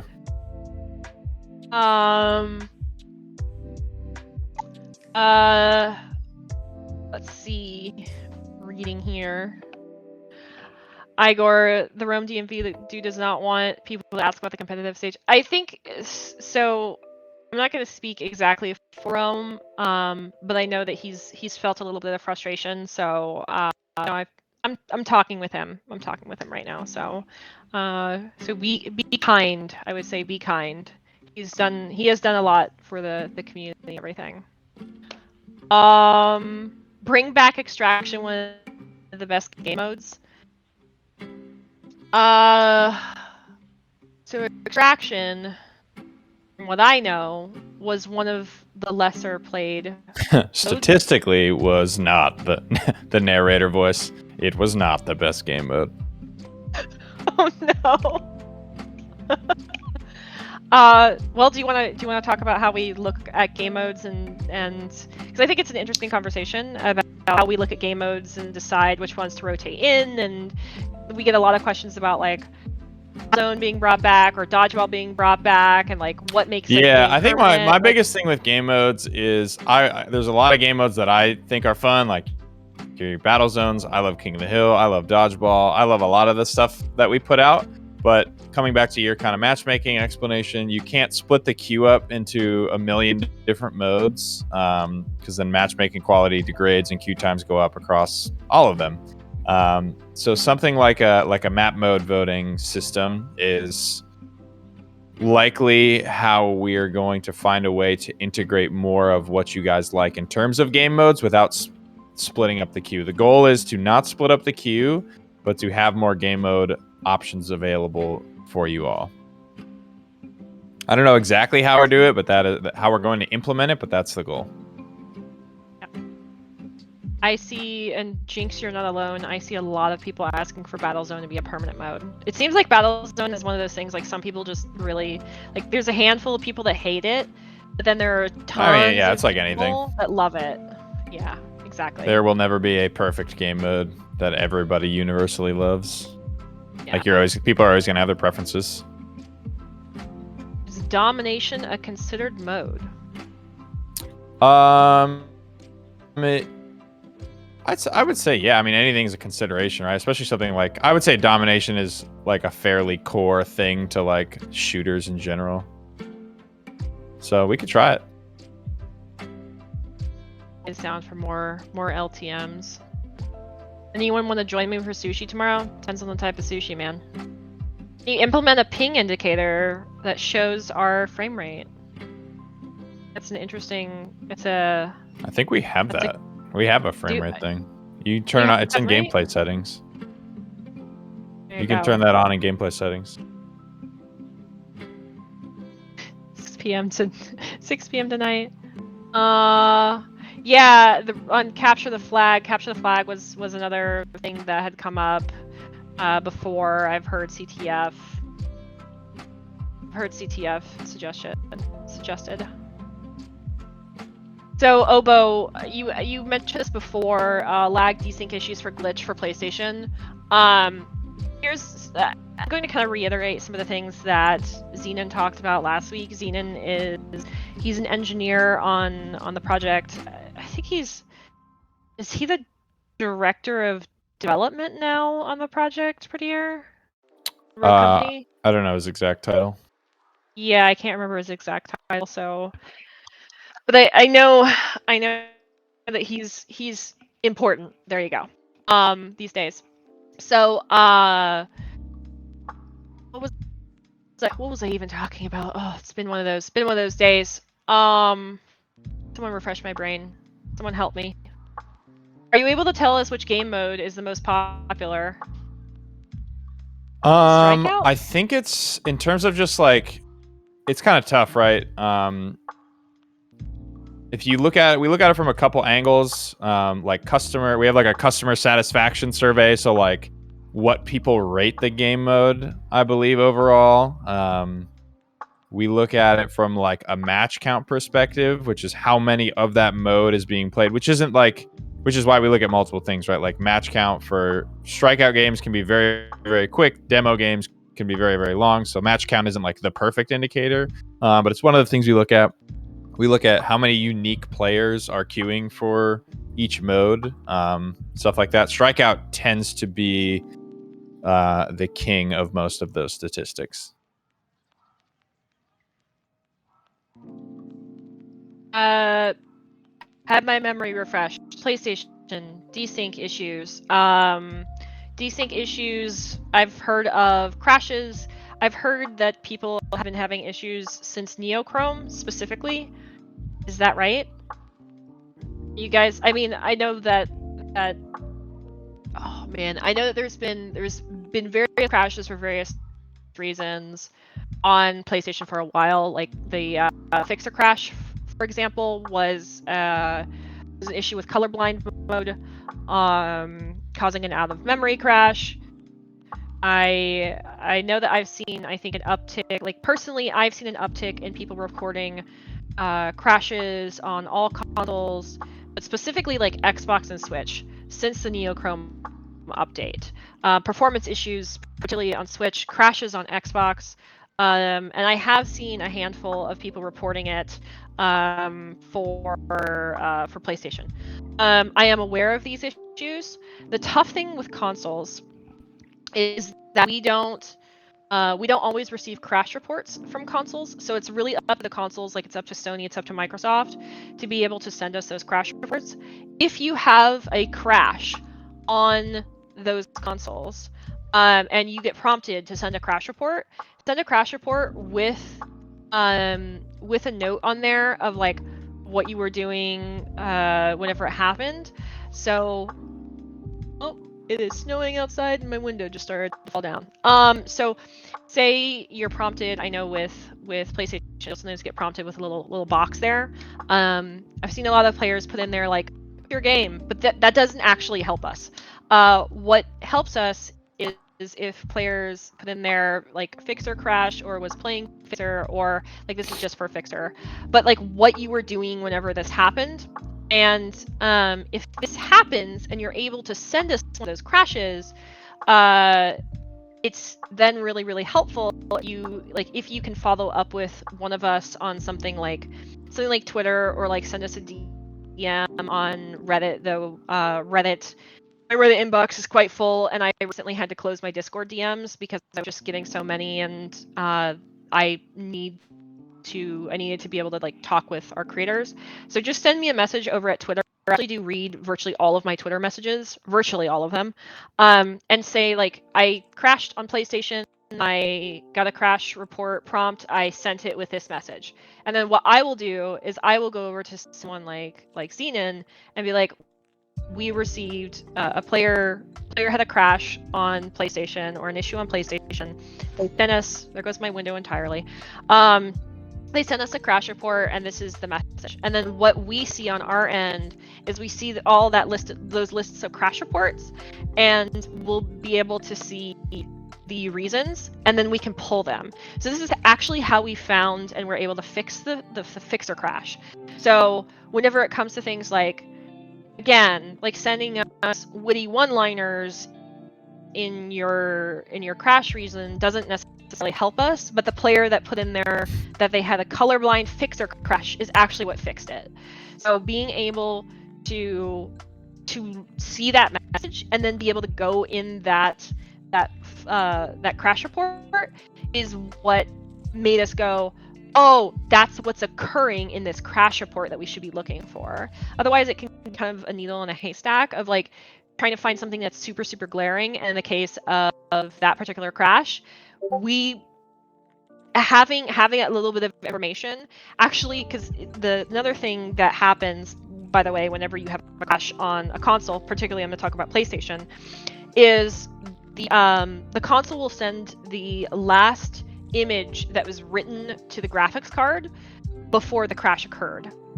So whenever it came to like a colorblind mode crash, because of the way in which players will tweak their settings, so it was colorblind and with the brightness turned all the way up. And if you just looked at it, it looked completely normal. And one of our engineers then went into the game and tried to replicate the settings and was like, noticed that the brightness, like the white brightness on the player's screen, was like 10% higher and a little bit of a different hue, and that's the colorblind mode. And then he was able to figure out it was tritanopia as the reason that the crash was occurring. Tritanopia as a colorblind mode should, in theory, be used very, very rarely. It's that form of color blindness, I think, is like 1 in a million. So it was just one of those, like, we didn't expect this like 1 in a million accessibility feature, in theory, to be what was causing the crash. But because that player labeled their crash, we were able to find it. So we do need help whenever it comes to that point. Whenever my mind goes blank a lot, Ash, it has to do with crashes and issues on PlayStation, and if we're aware of things like desyncing. Whenever it comes to the other tough thing is whenever it comes to things like desync, whenever it comes to like connection issues in particular, it's tougher for us to diagnose these on console because we can't utilize something like Thousand Eyes, which is what we're doing right now on PC. However, what we can do is if you're having desyncs, if you're having network issues, what we will do is if you send me a match ID and your player name, your region, and what country you're playing out of, there's actually a form for this. Let me grab you the form. But I think it's roguecompany.com/server issues. Beautiful. It is. So that was unhelpful. There you go. That's a hot link. You don't have to copy paste that. So whenever it comes to things like desync, lag, people slingshotting, things that just are like really, really off. And the reason this is helpful, we actually have his name is Brent, and bless Brent. So this week he actually walked me through what he does with this form on the back end. So he sorts through this and he tries to find oddball cases where people are having these issues, and then he's reaching out to them to try to diagnose it. So the things that we look at are like, first, with the information that we receive, if you're playing in like North America West and you're playing in, say, New York State and you're having this issue, yeah, we're probably going to investigate that. Like, that makes sense as to like that makes no sense as to why you're having that issue if you're playing in that region and having that issue. If you're playing on North America West or say Europe, and you're in the Middle East, it may make more sense because, one, the distance, and also the infrastructure. So is there just a form for everything now? Ash, don't at me. There's a lot of information I try to collect, and it's really difficult whenever it's all just like in random tweets, okay? I'm sorry. I'm sorry. I like forms. I like spreadsheets. I'm sorry. So then one of the things with like this came up with some players, I think they're in Africa or somewhere in the Middle East, and Brett was basically walking me through that the unfortunate reality is that the internet backbone infrastructure isn't quite as like it was also Peru. So there's some issues where, yeah, you think you should be able to have like a pretty good system of connection there, like you should have a pretty good ping, but the reality is that the infrastructure for the internet, like the nodes that essentially all your information has to travel and hop to get to one of our servers, ends up being like this very strange route. And he was explaining one of the routes where things have to like go basically complete around the destination and then loop back around in order to reach our servers. And in that case, it's like there's nothing we can really do about it because that is just a backbone of the internet problem. Like, it's a lack of infrastructure or poor infrastructure issue that we don't really have any control over. But if it's in a place where we have more control, and you are still having matches and these issues, we would like to look into it. So if you're having like a server issue, this is not exclusively, by the way, for console with this form. If you are having these issues, regardless of what console, wherever you are, send them. I'm sorry that all of my answers are TED Talks, y'all. I'm sorry.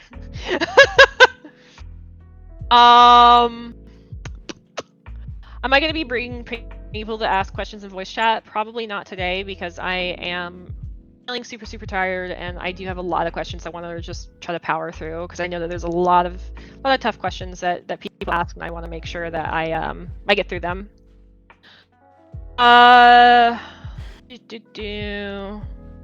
Okay, GeForce Experience. I want to talk about GeForce Experience. Okay, so one of the things about the game is not detected by GeForce Experience. That's good to know. I will report that up. There's also a player on Reddit that found that if they turned off low, I think it's low latency mode. That's what it's called. Low latency mode NVIDIA. In the NVIDIA control panel, it got rid of their hitching inside of Rogue Company if they were on PC. So if this is causing, if turning this off, if turning low latency mode fixes your hitching in Rogue Company, I want to talk to you. Actually, the entire team probably, like all the engineers do. So one, it not being available in NVIDIA Experience, I'll bring that up. Two, if you are experiencing low latency mode fixing hitching, again, sorry, this is going to be another form, but I really want your DX diagnostic. It's literally just, here's all the hardware and here's all the hardware hooked up to this machine, and that way we can look at it and be like, oh, this is the common thread.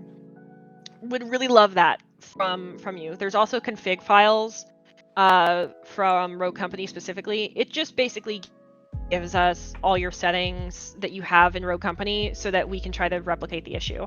Short of you sending us your physical PC, which I guess one Paladins player actually did for one issue, DXDiag is the next best thing. It basically just is like, here's all the components in this person's PC, and that way we can try to replicate it. We've been trying to replicate this particular issue with the low latency mode, turning it off, fixing hitching, and haven't been able to replicate it on several different machines. So definitely want to hear from you if this fixes it for you. No motion blur things on console anyways. It supposedly stops the stutters. Yeah, if this stops stuttering for you, I want to hear about it. I want to know. I absolutely want to know. And I want your DX diag. So weird. I want your DX diag. Give it to me. Okay. Pronoun roles in the server, please. I actually think that's a great idea. Easy to do. Can do. I thought about it before, actually. I thought about doing it before. Someone talked about uncapping FPS and game files. If I do that, could I get banned? Yes, changing your game files, modifying your game files is against the end user agreement. EULA. What plans do you guys have for promoting a game to get more new players? Talked about this a little bit sooner. Oh, a little bit earlier. And there's something in here about Item Shop as well. I know Item Shop rotates less frequently than it used to. So promoting the game is, I talked about it a little bit earlier, but the game is still technically in beta. Once the game is out of beta, you will start to see a lot more money put into things like marketing the game. I don't know if any well, I was mistaken, because I guess Fortnite was in early access until 2020. Someone let me know. But that's gonna blow my mind for the rest of the evening. But once Rogue is out of beta, no, I cannot give any of you the date. I love you all, but I love my job, and I love my job even more. Once that's the case, then you're gonna see more marketing spend put behind the game. Okay, I'm sending a question over to you, Pretty Hair, so that I can catch my breath. Why not 6v6 custom lobbies? We just got 6v6 parties in, so we would have to look at, because there are modes that are 6v6 and modes that are 4v4 for customs, but 6v6 custom support is something we gotta just talk through how to do it, right? Because there's lots of modes that are different team sizes. Switch can't have 6v6, so how do you don't want to like present them a custom game lobby that has 6v6, you know what I mean? Like we don't want to present them and give them the idea that they can do something they can't. So it's definitely something on the radar. We just gotta talk through how we would do that. There's a lot of things that go into that. Would you consider making Battlezone permanent? We talked about this earlier. It's not really so much an issue of Battlezone like not being good enough to be made permanent. Battlezone is, I think, the highest like customer satisfaction value of any LTM that we've ever done. So it's more about how do we integrate Battlezone and other successful LTMs into the core experience without splitting the queuing population and stuff like that. So once we solve that problem, I would expect to see more of your favorite LTMs be made more accessible more often to you. Angle. How many people are working on the game right now, and how many resources are being spent on the mobile version? From what I know, most like the number of people that are working on mobile, it's still only like a handful of people across the company. So Rogue did not lose a significant number of people to work on Rogue Company mobile. Mobile is still in a very early stage. Early, so, yeah. Yeah, it's very early. So basically all resources that were on Rogue are still on Rogue. Why won't the ads work? It depends on what region you're in. I think there's an issue with PS5 ads as well. I'm not sure. There? What platform are you on? Yeah, I've seen a few people ask about that. So not that like PS4s are super widely available, or PS5s are super widely available yet, but I know. I've been trying to get a PS5. I wanted a PS5 to play Horizon New West, because I love Zero Dawn, and I can't get the PS5. unlucky. Like, could. If I paid scalping. Oh, God, no. I'm not falling down that hole. No. Are you playing Elden Ring right now? Right now, no, but I will be soon. I'm reading chat right now. I'm reading chat right now. So you're not playing Elden Ring while in this chat. Should I be?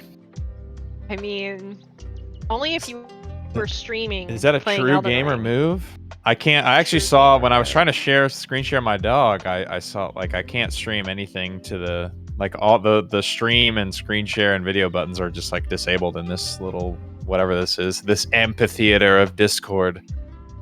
Oh, I'm so sad. Maybe next time I should just make this like a voice channel where only some permissions have a chance. Yeah. To, I mean, what is the advantage of doing this? Like, I guess being able to bring people in and have them talk. Basically, Discord auto sets permissions. Gotcha. So it's helps the me on the permission side of things, but you know, I could always experiment with doing like a general chat where people could see us present our screens, and then they could watch you get potentially pummeled into Elden Ring while we talk, and that I find great fun in watching Elden Ring right now. I'm seeing some negative sentiment around the crate changes for the next update. Do you want to talk a little bit about the crate changes, like why we're considering them, and yeah, sure. And yeah. So there's this general sentiment around like us doing things that nobody asked for. And it's kind of it's us attempting to solve problems that we think are still there with the game, right? Like, I don't expect anyone to just ever come out of the blue and ask for mythic crates in core game modes. The issue that we're trying to solve with the core game modes is things just feeling kind of stale or samey. particularly in Demolition. And these are still experimental. So basically how this worked is, we're seeing, whether it be competitive or just general perception of a game mode. Like I said, we'll focus on Demolition for the purpose of this example of, man, this site in this map of Demolition is just gets played every single time. That's the one that you attack, and you don't really ever mess with the other one. So we look at that and say, okay, how can we create like a meaningful breakup to like what is the flow or the meta game of a certain mode or map even. The Mythic Crates were something that is easy enough for us to implement and test as a way to do that, as a way to sort of add some variance, break up the monotony of certain game modes and the way that maps are played. And it passed internally. We play tested it. We moved them around. We got them feeling pretty good. We enjoy it. Okay, cool. Next step. What is that next step? So for us, that is we get our creators together. We do like a private play test with our approved creators, and we give it to them. These are people from various skill levels. I think Brad is in here. I think he was a part of that. Nash was a part of it, one of the competitive players, if you're familiar with that. I believe Cannibal was one of the competitive players, part of that. Was Gummy Bear in there? This was our recent one. Yeah, Regardless, I think so. we got She's a whole in bunch most of of them. creators that we bring in there to play test these. Once we feel good about them, like, all right, let's play test them with the creators, see how they feel. Everybody in there was like, yeah, this is cool. Let's don't kill this. This isn't the worst thing ever, right? So then we get the stamp of approval from the creators. From there, it goes on to PT. Yes, it's basically just us slowly over time making a feature more accessible to a wider and wider audience, and getting feedback and improving and iterating it along the way.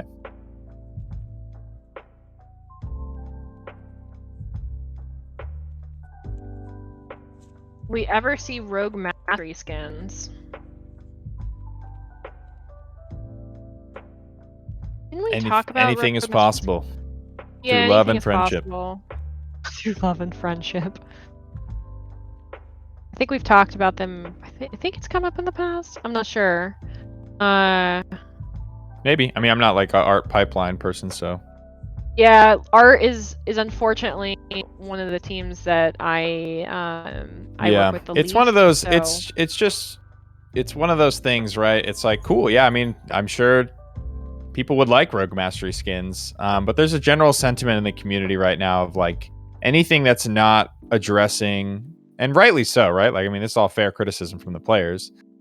Anything that's not like server or matchmaking or bug fix related, people aren't super interested in it, and it's kind of gets this negative rap right out the gate, right? So like an artist could be making a mastery skin completely separately from a server engineer looking at matchmaking stuff like that, right? So it's not that we're not hearing you guys on the feedback of stability and bugs and matchmaking and all that good stuff, but it's just genuinely like different people that work on different things, and making a skin doesn't necessarily affect a server engineer's efforts to make matchmaking better. Exactly. And same with the gameplay stuff, right? Like if we wanted to make a new perk or something like that, it's not like I'm going to work on like the servers, because that's not my job, or make a new perk or a new gadget or something like that, right? And that's what people are asking for, and we hear that, right? But at the same time, it's like, well, shit.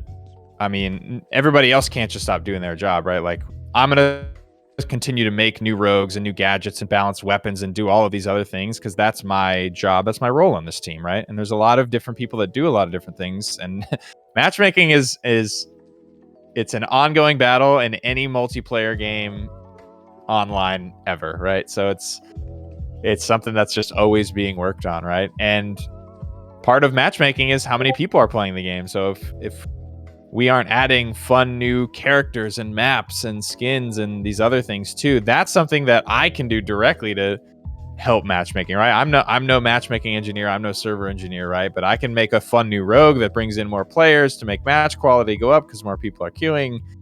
That's kind of how I view it. It's a team effort. Someone asked about the map Glacier. What happened to it? We're just not happy with the way it was playing. We actually we're working on Glacier changes right now. Actually, we play tested them today. So Glacier's in the oven right now, getting some love. Yeah, I'm seeing. So the questions about the comments about a player playing with unreleased skins on. Yeah. I think I know who you guys are chatting about. Feel free to drop me. I know that I think Green Boy said that he dropped it to Radar, but please feel free to drop it to me too. I think I know who you're talking about though. And this is a case of one person, one or two people that it's like boop boop boop, bopping them over and over again. Someone, by the way, I'm just going to talk about it out loud so that those who listen to this recording hear it. But I see a lot of comments about, like, especially Brad UK getting his own spray. So I had a chat with our creators. So in the creator program, I've been trying to start up like once a month, though it'll probably be more frequently than that to start with. But we do previews and everything with them. Pretty Hair was just talking about it, play testing with them, new changes so that they can get their feedback in, so they can ask questions, etc. But one of the things that whenever I had a chat with them, just talking about the program, answering their questions, answering their concerns, and one of the things that came up was like, would we be able to get in-game cosmetics, something like Splitgate had with like their own banners? Would they be able to have their own sprays, like in-game cosmetics, like skins and stuff? I think like skins outfits are more difficult, but whenever it comes to things like sprays, as soon as I had that conversation with the creators, me and the brand manager who were in that conversation immediately started to have conversations about like, can we do this in Rogue? And the answer is yes, we should be able to. So we're in very, very early talks in the team about what it was going to take to get creators their own like logos and stuff in game. I know like Warframe does this too. So something so that you guys can rep your favorite creator communities inside of Rogue Company. So an Ari spray, yeah. I just want bun. As long as I also get a parrot spray, it's fine. I'm just kidding. It's fine.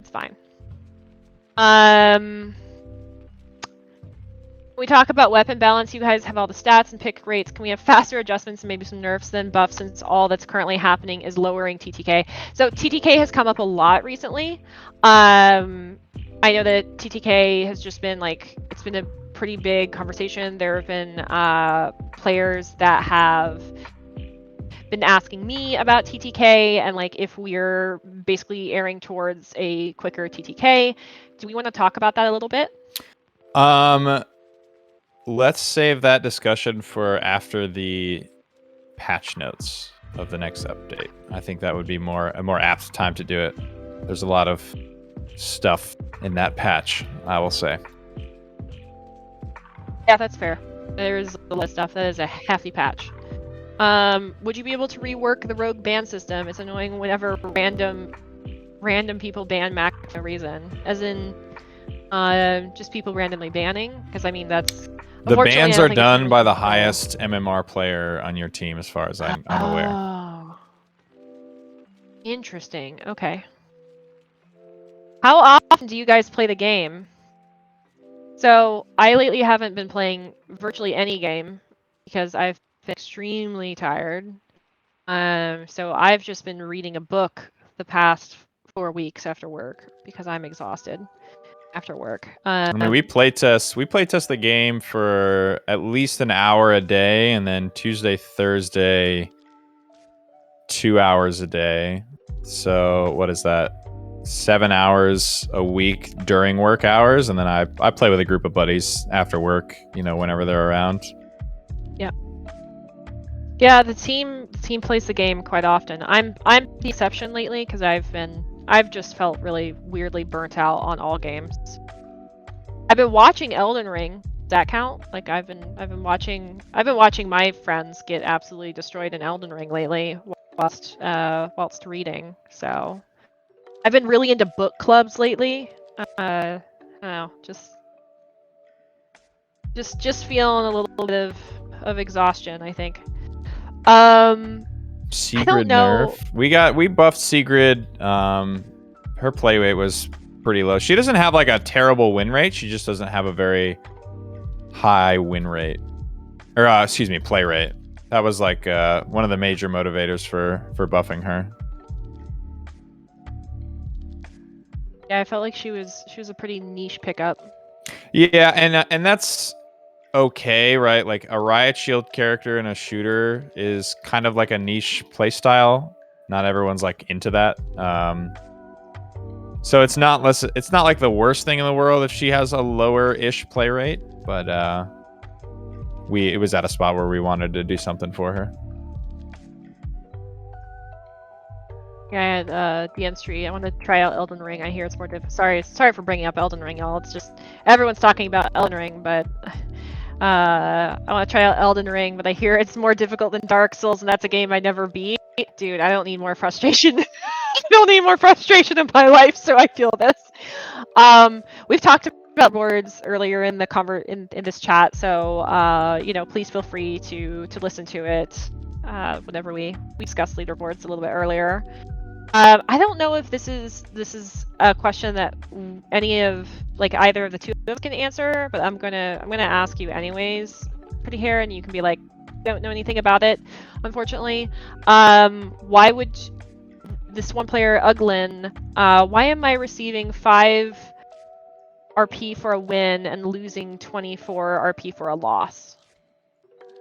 RP is generally calculated based off of how likely the matchmaker thinks you are to win that match.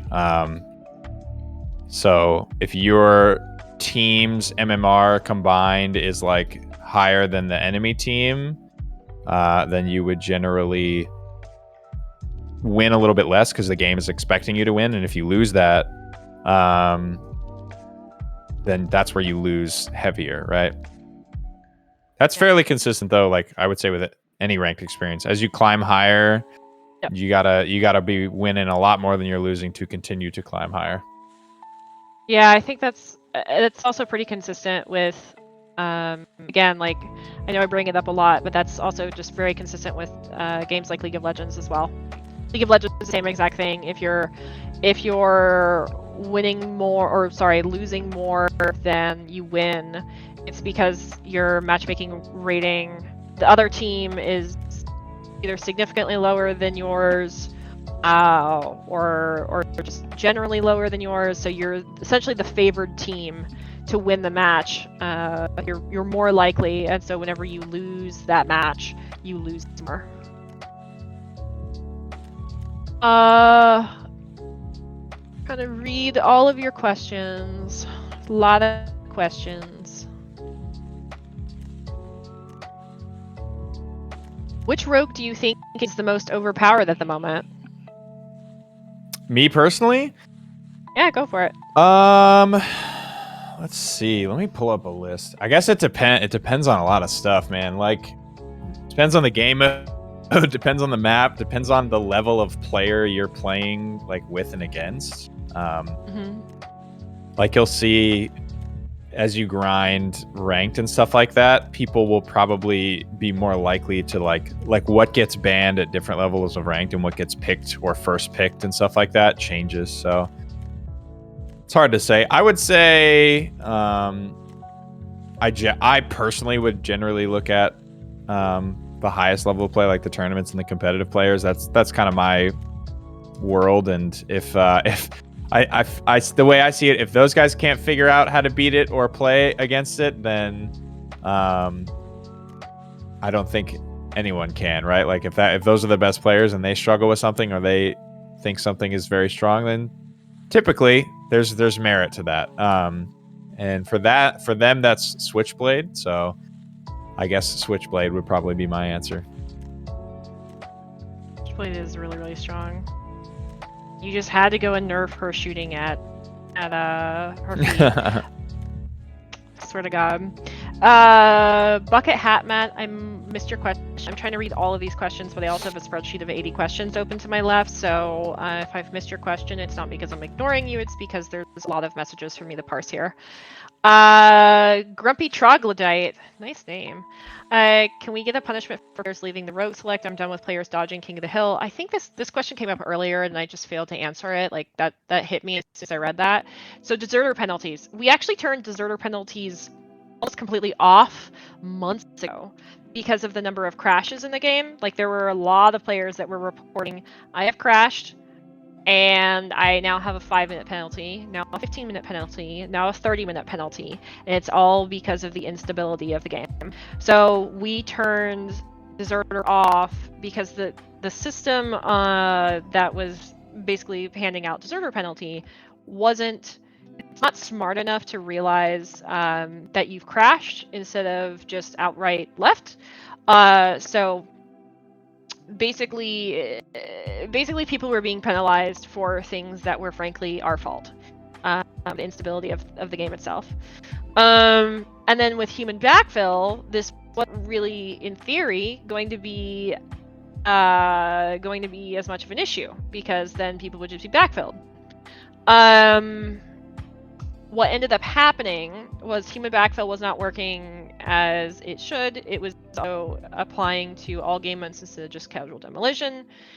And there was also a return to lobby button on the settings. If you pull up your settings in the match, there was a return to lobby button. So people were just like leaving games en masse, which was also, like tail spinning the back end because the back end was then trying to fill people, but human backfill wasn't quite working as intended. People were leaving matches while games were loading. So then like one of my team members, Avalance, was like, yeah, I got caught in a strikeout match where then I was stuck in a black screen for 9 minutes. It's like, oh my God. So deserter penalty basically was turned off because of the instability of Rogue, particularly on consoles. And then human backfill comes out and we think, okay, so this isn't going to be as much of an issue. Like players are going to be backfilled if players leave a match. And then with the combination of no deserter penalty and human backfill not working as intended, you had a bunch of people leaving matches and obviously then not being backfilled in. And so the accessibility for people to leave matches. Bad combination of three things all around. So we've been talking about turning deserter penalties back on, but again, we know it's going to create kind of, it's like this, it's this cycle of sweet. Now people are getting deserter penalties for leaving, but they are also getting deserter penalties whenever they crash. So, and I saw someone saying here, I think, was it Tilesis? Anyways, I think it was Tilesis saying that they just got a deserter penalty for crashing earlier. Yeah.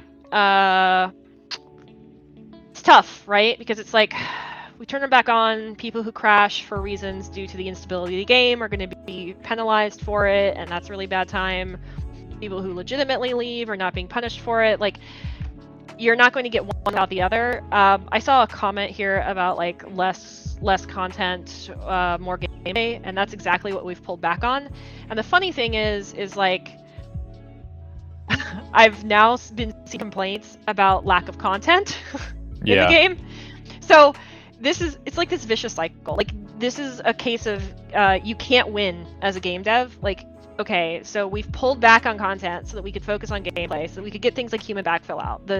Like with Project Saint, like just to skim these notes, human backfill, adding more matches to TDM, the team size increased to 6, the safe zones inside of dropships, the ban notifications, which is basically adding more features, our engineers putting time towards our backend tools for that. So there were 2 like major, maybe even 3 actually, 3 things that shipped this patch that touch the backend systems of Rogue Company, and that it doesn't take like a small amount of work. And so you end up with like a lot of people working on things like that, and engineers. Some engineers will touch things like new rogues, depending on the features that those new rogues need to be able to accomplish in the game, like Glimpse's invisibility cloak. That's something that usually would get passed to, say, like a graphics engineer, to make that functionality work inside of Unreal. So pulling back on like new rogues and content to be able to focus more resources on these things that like this update have shipped means that now players are saying there's less content in the game. And I mean, that was a thing that we said Project Saint would have.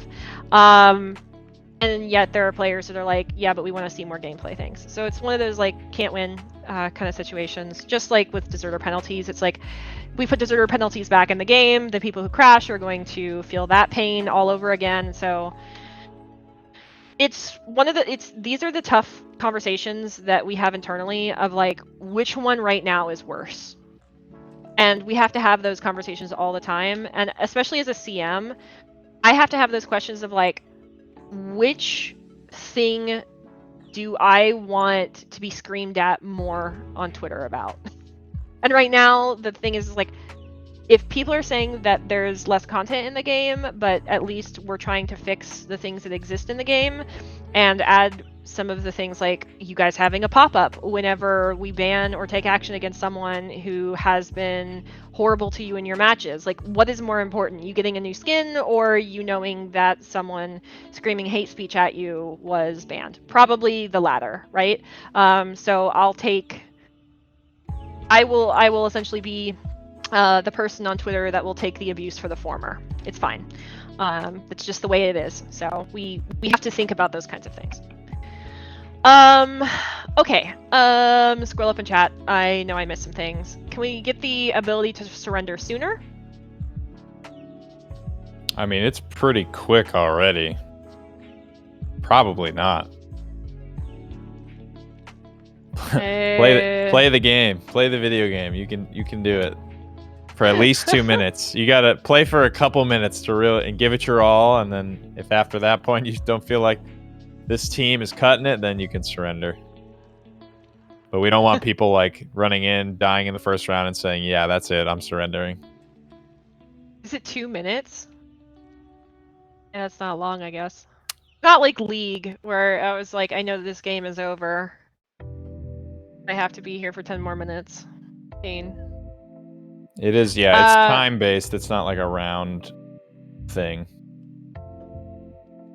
So, I'm gonna follow up question. Someone made a comment in here that I think is worth discussing. Is, you know, you were pretty hair like just talking about like Switchblade being really, really strong, feeling overpowered, but yet we're adding things like Mythic Crates with rocket launchers in it.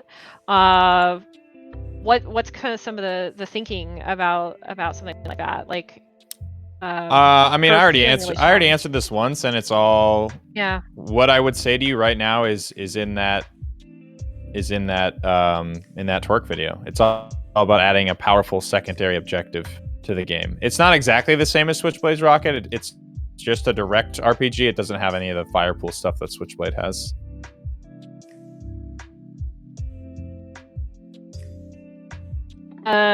I see a question that I actually really do want to tackle about Mac, not Mac, sorry, Canon and Rambo. Let me scroll up. The question, sorry, I'm having trouble finding it. The question was essentially, why did we make the Rambo skin for Seeker instead of Canon? Here's the short answer. We're not going to put a white character on a black character. That is pretty much it. So. Yeah. What? Yeah. While it might seem like it fits more due to the kit, you're replacing a black man with a white man, and I think that is incredibly insensitive. So yeah, not the best. Also, I think it fits Seeker more with what you know, the conversations that we have with Lionsgate about the kinds of things that they wanted Rambo to have.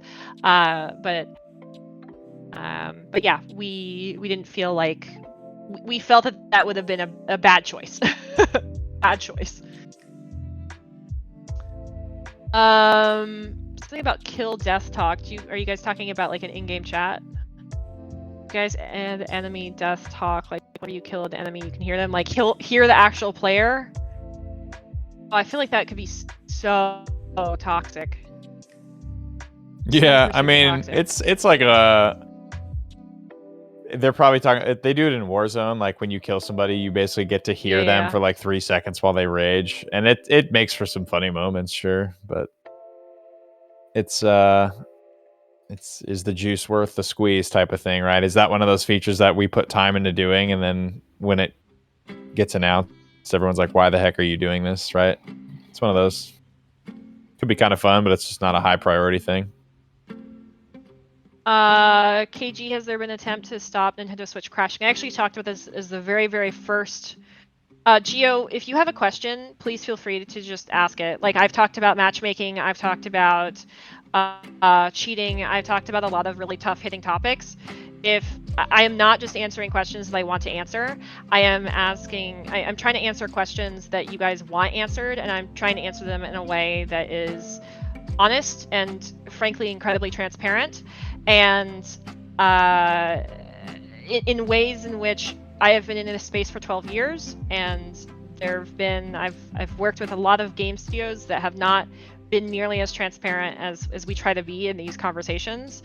If you have a question, you feel like it's a hard-hitting question, feel free to answer it, or feel free to ask it. Sorry, I'm very out of it today, but I'm not skipping questions for them being difficult. I am reading literally hundreds of questions right now. So if you feel like something has not been answered, that's a tough hitting question, feel free to ask it. I don't know what Matt's question was. I see people #answers for Matt. I don't know what Matt's question was.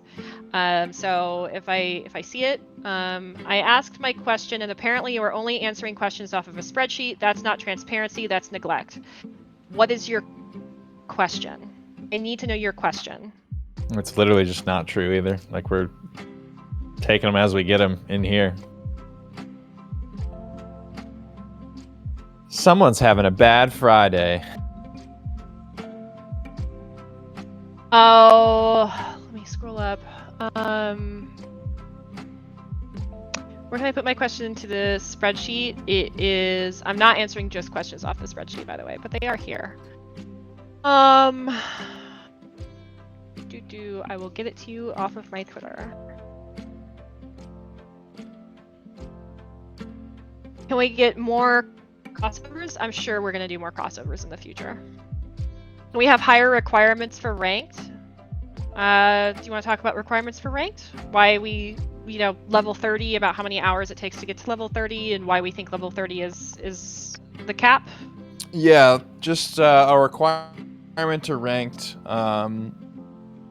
makes it harder for a number of, like, it makes it, having that little hurdle there is just so players understand the game a little bit better, sink some time into it before they go to ranked. If you're somebody who's trying to cheat or smurf, having some type of barrier to enter ranked on your account kind of helps prevent that, right? Rather, as opposed to just creating a new account on a free-to-play game and going straight into ranked and, smurfing or whatever it is that you're doing that you shouldn't be.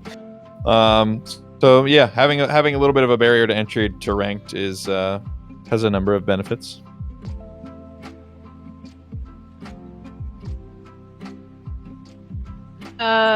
Okay.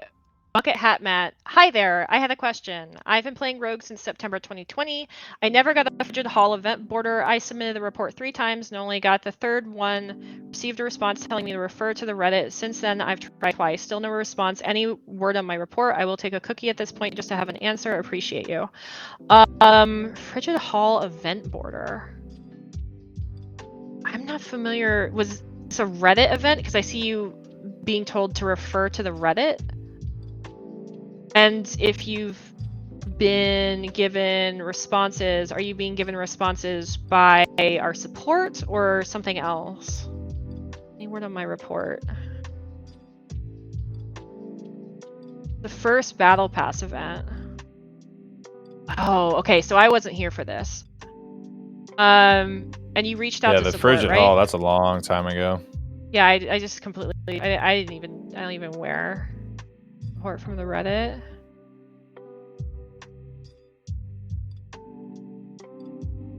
Do you guys receive comments often from support telling people to get support from the subreddit?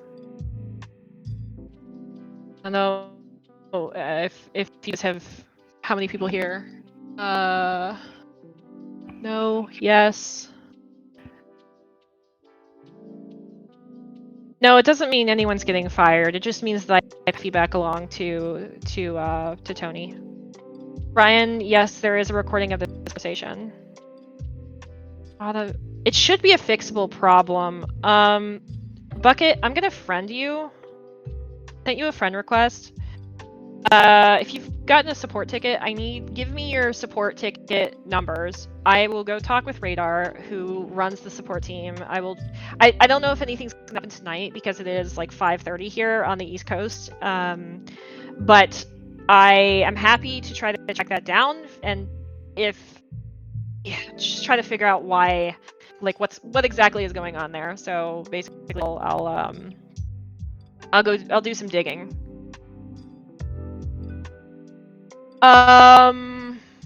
Green Boy will have the recording. Green Boy records all of these chats. What are the chances of getting Demolition King of the Hill in? Oh, okay. So I think, because sometimes it feels like one or the game mode dominates. For example, getting 3 of them in a row. So what are the chances of getting Demolition or King of the Hill in rank? Just a 50-50? Yeah, it should be about even. I think it goes on like a map mode basis. And I think there's more Demolition maps than there are King of the Hill maps, if I had to guess. So it would probably be, if anything, more likely to get Demolition. But we'll talk about all that on the next patch notes. Is it impossible? It is impossible to deal with someone spamming invites because you can't get to the block button. Please please limits on invite rates at least, and also place a block button on all invite notification dialogues. I think that's a really good piece of feedback. So basically, is someone just spamming you, like, this is an open question for the chat. Basically, people harassing you by spamming you with invites nonstop, so you can't even block them. Like, it's just like coming in so quickly that you can't even block them. Is that what's happening? So there's basically no blood limit. I block them and still get invites from them? Oh my god.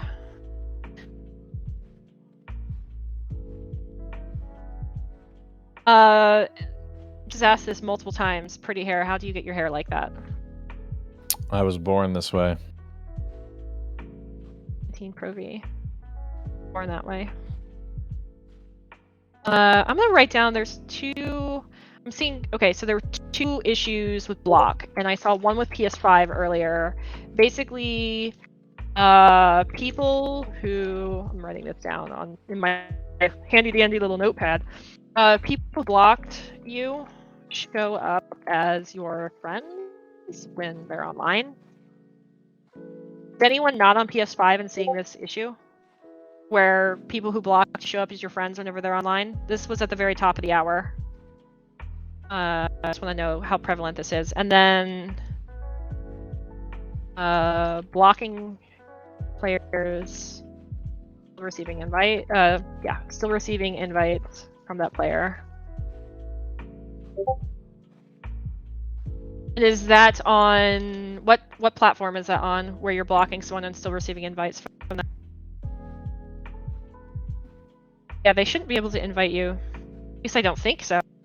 Does blocking someone prevent you from getting into a game with them?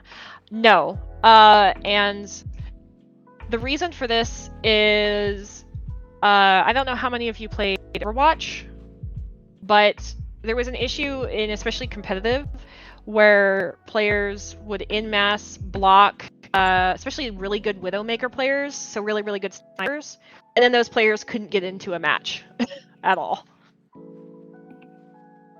So, so that's the reason. But you shouldn't be able to. You shouldn't be able to, you know, hear them.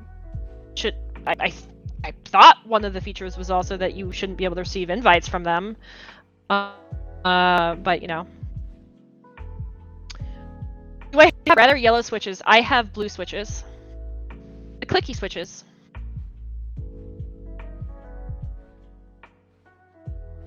Option to disable vote to surrender in settings, or at the very least, option to remap the voting button so we don't actually vote yes. I think that's a good suggestion. Basically, an ability to remap enter. I don't know if that's, or sorry, the yes button. Into my little notepad it goes.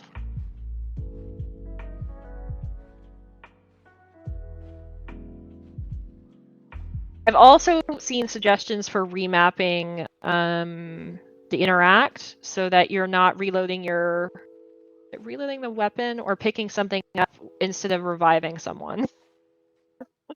I've seen, especially on console on a controller.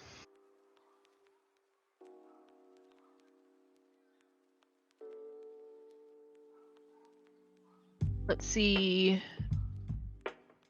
Ads are not available for me in Europe, but my European friends have them available. Do you play on Epic? Is this an issue that you're seeing with Epic? I'm very curious. I've seen a couple people today that say that they're not able to watch ads, that they want to. You know, please, if you're having this issue, send me a tweet over on @MiniWhiteRabbit on Twitter and just send me. I know I always ask for it. I'm a broken record, but send me your platform, send me your in-game player name, and region you're playing on, as well as it'd actually probably be helpful to know the country you're in. That way I can go to our partners and be like, should this be the case? Is this an off case? Is this an off issue? You know, that's really strange. North America East on PC through the Epic Games Launcher, and I don't have the option for ads. Have you been able to watch ads in the past, Yeet?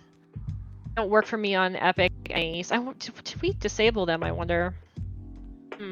Okay.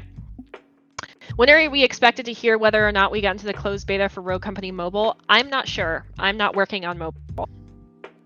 I am dedicated to you guys. Rip, I don't have Twitter. Same. Yeah, I don't have as much. I don't have like really any visibility on Rogue Company Mobile. I'm sorry, friends. League of Legends Jinx Switchblades crossover. I mean, that would be. That's a Riot. That sits in Riot Games' court right there. I mean, personally, I think it would be cool because I was a Jinx main in League of Legends, but you know. Can we have a whisper chat so I can just write stop inviting me? Are we getting Rogue Company for the Samsung smart fridge? Yeah, actually, we've pulled all resources off of mobile and Roku Prime to work on the Samsung smart fridge client. That would be a hell of an experience, gaming on the fridge. On your fridge. I mean, you got the snacks right there. Maybe this guy's a genius, actually, unironically. Is this our April Fools? I was just talking with Avalance about April Order Fools Samsung smart fridge. should we Photoshop man, company on a fridge? Oh god, I feel like we would be murdered. Oh, that's funny. We're cooking some trouble. We're cooking up some trouble. Wow, this is gold here. Oh. Late Friday night gold. Random event contracts say they end in 0 minutes. This is a known issue. I believe they're gonna actually run for a month. I believe they run until early April. So we have a month. I know it says 0 minutes. Gummy Bear Vomit brought this up to me as well. But should be a month. I don't know if this is like a config file on the back end that we need to fix or something. But this is something that we've that we know about it. That we know about. Jesus, that we know about it. Yeah. Any updates on making sure the back end doesn't go faulty again because the game was down for 6 or 7 hours a couple days ago? I mean, it's tough because we're trying to ship a system in the case of human backfill that is touching all of those systems, front end, back end, and instances being matches. So I can't guarantee that we're not going to have long downtimes whenever we try to implement more features like human backfill. However, we do really try not to have super long downtimes for those kind of issues. So yeah, and our ops team here's a lot from me. So you see this pot, we're cooking up trouble. Jesus Christ, guys, I can't play Rogue on it, and it makes me sad. Who amongst us is wealthy enough to have a Samsung smart fridge, one of the really big screens? Oh my god. You guys are rolling in cash. I'm just renting over here. Look at all these people that own houses. Will Rogue Company first person ever be a possibility? I think we've actually talked about things like first person before. Pretty hair. I'll never say never, but it's not something that's like in the near future. Yeah. So will VR ever happen? Oh my god. I would want the videos if people were on VR, Rogue Company. I just want the videos of people like stumbling through their living room and like tripping over things whilst playing VR Rogue Company. That's what I want. I mean, it's like me watching Elden Ring, really. I watch it for the comedy, but again, never say never, but I don't VR for Rogue Company. That's an ask.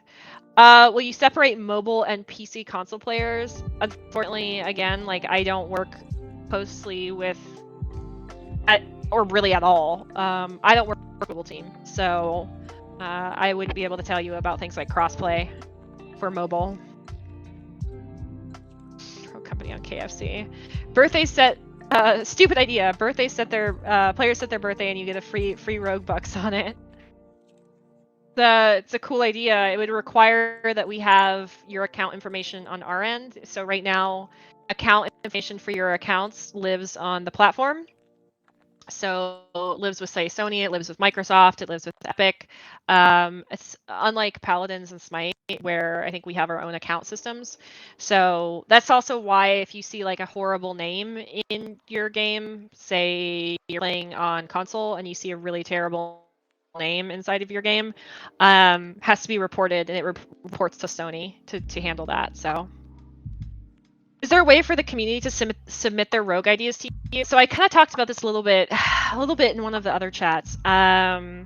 Basically, I don't know of any game that takes ideas of a rogue and like copy paste them into copy paste is I'm using this very generously because that's not at all how this works, but basically takes something from the community and puts it straight into the game, and the reason is intellectual property.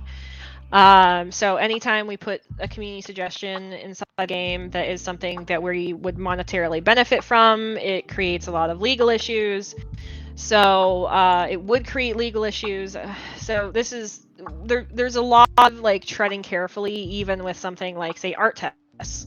Whenever there's art tests that are distributed to artists that are looking for a job at a company,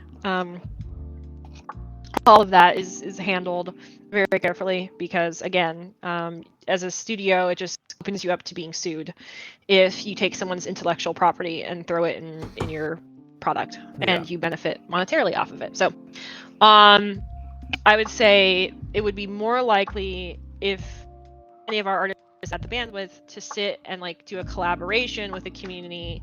That's more likely. An example would be Kristen, I gotta roll out of here. Okay. I've enjoyed it. Thank you all so much for your questions, and I look forward to seeing you all in the Patch Notes show next week. Patch Notes. I will see you. Thank you for joining us. Yeah. Later, all. But yeah, so I would say it would be more likely for an artist to work collaboratively with the community and try to design something. But again, like that is also up to the artist. It's up to the bandwidth of the art team, etc. Let's see. How does human backfill work? I don't work on operations, so I don't know. Actually, no, I think this is a human backfill. I know who is internally that owns human backfill. So in theory, it's supposed to, as you know, it's supposed to like add players in that once they've left, ideally close to your matchmaking rating. It is currently turned off because I'm gonna eat my shoe. I just know it. But it should be turned off because it was not working as it did. So. But as for how it works, again, spoilers, I'm trying to work on a podcast. Let me know, by the way, what kinds of deep dive topics would you guys like to hear about on a podcast? I already have matchmaking. I have actually I'm really behind on comments, by the way. So if you're asking me new comments and I haven't gotten to them, it's just because I'm really scrolled up. But some of the topics that like I already have a show notes sketched out for matchmaking and how the matchmaker works. I probably going to do one with a design team for the next update because there's of course like some big changes. We've been talking about them during this chat. That's been a big one. I am also down to get on engineers to talk about things like anti-cheat and how those systems work in any way in which they can, any capacity in which they can talk about it. I would also like to have segments featuring people like our creators, plays of the week. Like whenever you guys send us really, really good plays, I would really like to show those off, etc. So yeah, really, really would love to do that.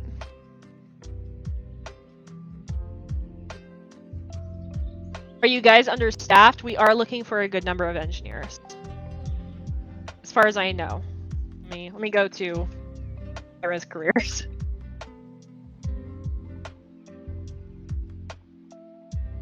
But yeah, we are looking for a good number of engineers. If you meet the requirements, apply. Like, yeah, there you go. How are you guys determining who plays in tournaments? I don't. So I don't have tournaments. Don't pass through my hands. So for me, no idea. They are generally community run. Have I seen Gummy's community thoughts document? I was in her chat yesterday whenever she started putting it together. So there you go. I see questions about podcast guests. Podcast guests are going to be our creators. So it's one of the benefits of the creator program is we're going to have hopefully a consistent community creator host, and then we're going to have a rotating host that is from the creator program. Is there a way to queue up for backfill, or is it always going to be random? I imagine it will always be random. But again, I don't want to speak too much to that because I am not the owner. We call them POs, product owner on Human Backfill. Let's see. I see questions about Jukebox again. Again, like season 1, it has to do with licensing. So if you're not familiar, Run the Jewels is who we worked with for the first. I think it sounds exactly like, yeah, song legend has it. You guys will recognize some of this. You guys are gonna recognize this. But basically, music licensing is absurdly expensive. It's really expensive. So to give you guys a perspective, This is not Rogue Company. I worked on Star Wars: The Old Republic whenever I first joined the industry, and it was about 10 years ago, 12 years ago. We had a 30-second clip of a Two Steps to Hell, Two Steps from Hell song. I don't even remember which song it was from Two Steps from Hell. But if you're unfamiliar with Two Steps from Hell, you will recognize their music if you've played games like Mass Effect. But anyways, licensing 30 seconds of a Two Steps from Hell song cost us almost $400,000 for 30 seconds for a trailer. So, and that was 12 years ago. Music licensing is absurdly expensive. So, it's likely, I don't know, I wasn't here for this, but it's likely that we had a license agreement with Run the Jewels, and if that license agreement expired or whatever the contract obligations were, that's why you don't hear that music in Rogue Company anymore, and why it will probably not ever make a debut back in Rogue Company. So I'm sorry. I know that a lot of people really loved that season track, so I know. I'm really sorry. I feel like I'm like the breaker of hearts anytime I bring up that conversation. So yeah. Okay. I've seen a couple questions about the creator program. I tweeted about the creator program, and of course, like, tweeting gives you only so many characters. So let me pull up. I will talk a bit about the creator program, and then you guys, the link is literally roguecompany.com/creators. So if you want to talk about, if you want to apply, there it is. But let me talk about requirements first. So we haven't updated the website in a while, and this is on my to-do list along with literally everything else. But currently we have applications. Visually, it'll be like applications only for video producers and broadcasters. So basically, that's live streamers and YouTube content creators. And up until now, I would say our creator program has been nothing but. We actually invited our very first cosplayer. We have a couple TikTok creators in the program now. And I also have a couple people related to tournaments in there. And they all have like different guidelines and eligibility. Sometimes it's case-by-case basis. Like in the case of, so Rome DMV is in the program, for instance, and he's a massive tournament organizer. And that's the reason he's in the program, is because he organizes so many tournaments and does so much for the community. So he's in the program as a tournament organizer, just because he is, I would say, such a large figure in the tournament space, and I want to be able to start working with tournaments more often. So running through this, minimum guidelines and eligibility for everyone: at least 18 years of age. This is for legal reasons, because you have to be willing to sign. Well, you don't have to, but it is strongly. I would really like people to sign an NDA so that we can get them in preview events. That's pretty much the long and short of it. And must adhere to a creator code of conduct. I'm free to talk about those. At least 30% of your content needs to be a mixture of Smite, Paladins, Realm Royale, or Rogue Company. Or Rogue Company, I should say. And your account must be in good standing with us. So if you've been banned or suspended before, you'll probably be denied. I've had some players who've genuinely asked me, like, why was I denied? I meet all the other requirements. I'm like, yeah, but if you're running around telling people in your game to suck your dick all the time, probably not going to make it into the program. The reason why is our creators are basically ambassadors for us. We want to make sure that you guys have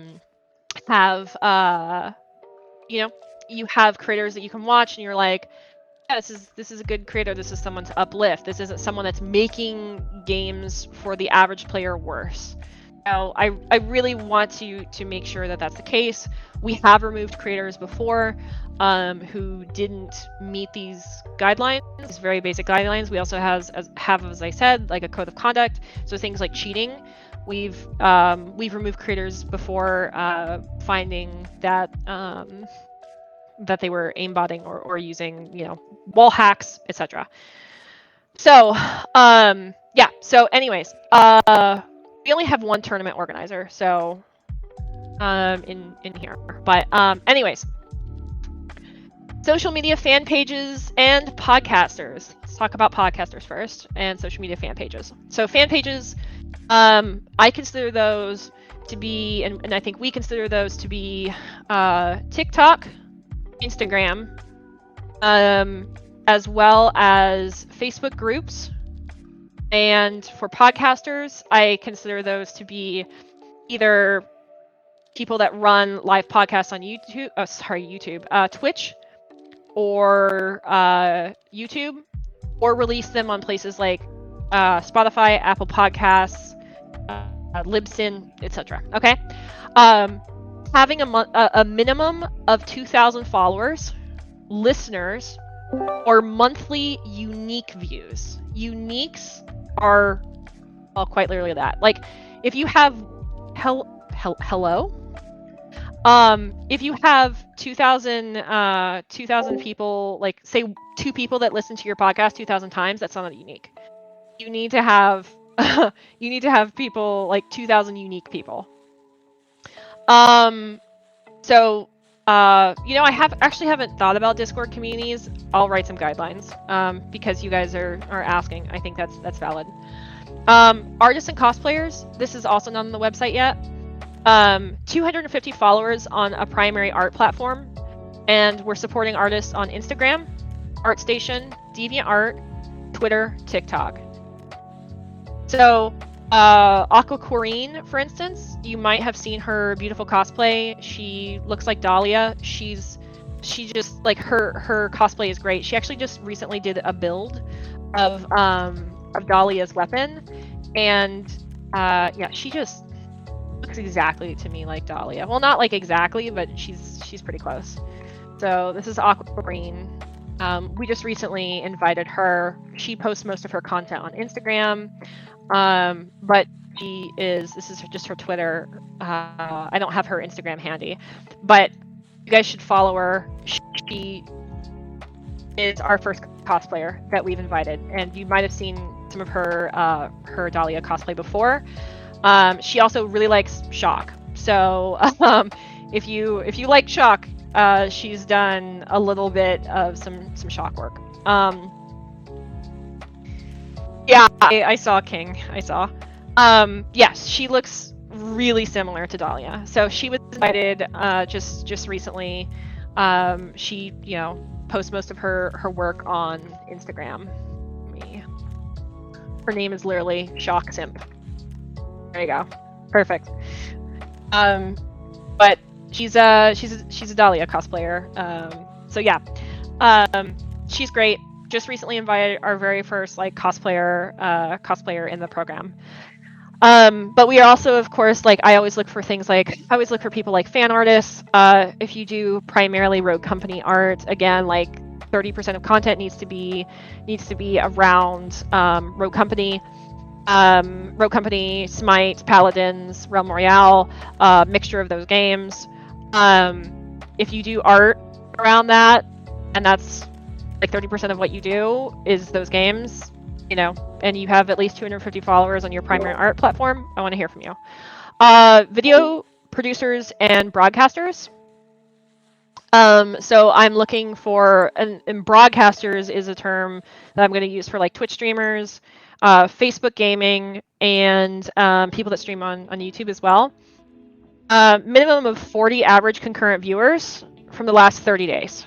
And I look at this multiple ways. So there are some people that stream nothing but Rogue Company, and I tend to look at like your 40 average for just Rogue Company then. Like you just stream Rogue Company, what's your average? There are a couple streamers in the program that do like off streams that are like variety, do a little bit more variety, and I tend to look then at a longer period. I try to look at just then the Rogue Company streams. So sometimes I will literally just math this out into a calculator, and so you might have a streamer that if whenever they stream not Rogue Company, they maybe pull like 30 viewers or something like that. Like they look like they're under, but every time they stream Rogue, they're like at 40 or above, and that's what I'm looking at. How many, like they're probably more of a Rogue streamer. How many viewers are they pulling every time they stream Rogue? So yeah, and yeah, you can totally shout people out. Aries is in the program, so we do have a lot of people who do variety streams, and you know they pull the numbers whenever they're streaming Rogue Company. I think Shay's is those, because I remember looking at Shay's, and I think his like average was like 26. I think this is Shay's, Sway's, and I'm gonna butcher his name because I always want to say Sways, like Swayze, like Patrick Swayze. That's how old I am, y'all. But anytime, like his average I think was like 26, but anytime he streamed Rogue, he was like meeting that 40, and that was over a period of time. And so I was like, well, whenever he's streaming Rogue, he's pulling those numbers, and so that tells me that he's probably built his base around streaming nothing but Rogue Company, because that's another thing with like with Rogue, with streaming in general, is building consistency with your viewership. If your viewers come in there expecting Rogue Company and you're streaming something else, they're more likely to bounce. So that just tells me that someone is likely a Rogue Company streamer. Someone that's mentioning Rome. I'm in conversations with Rome pretty much every single day. So he's in the program too. I'm also looking at followers. So this is weird because it was in my notes, but it's not in these notes now because I think I dropped it over for social media fan pages and podcasters, but I failed to like put it in my own personal notes for this. But I'm also looking for 2,000 followers. So there are some people that just like they're pulling probably like 30 on average in their viewers, but they have like 4,000 followers, for instance. So so they're probably eligible if that's the case. And I say probably only because, again, like 18 years of age, account in good standing, all of those other things that come into play, right? So I'm looking for people that meet that 2,000 followers threshold. YouTube is a little bit more tricky because it's more difficult to figure out exactly.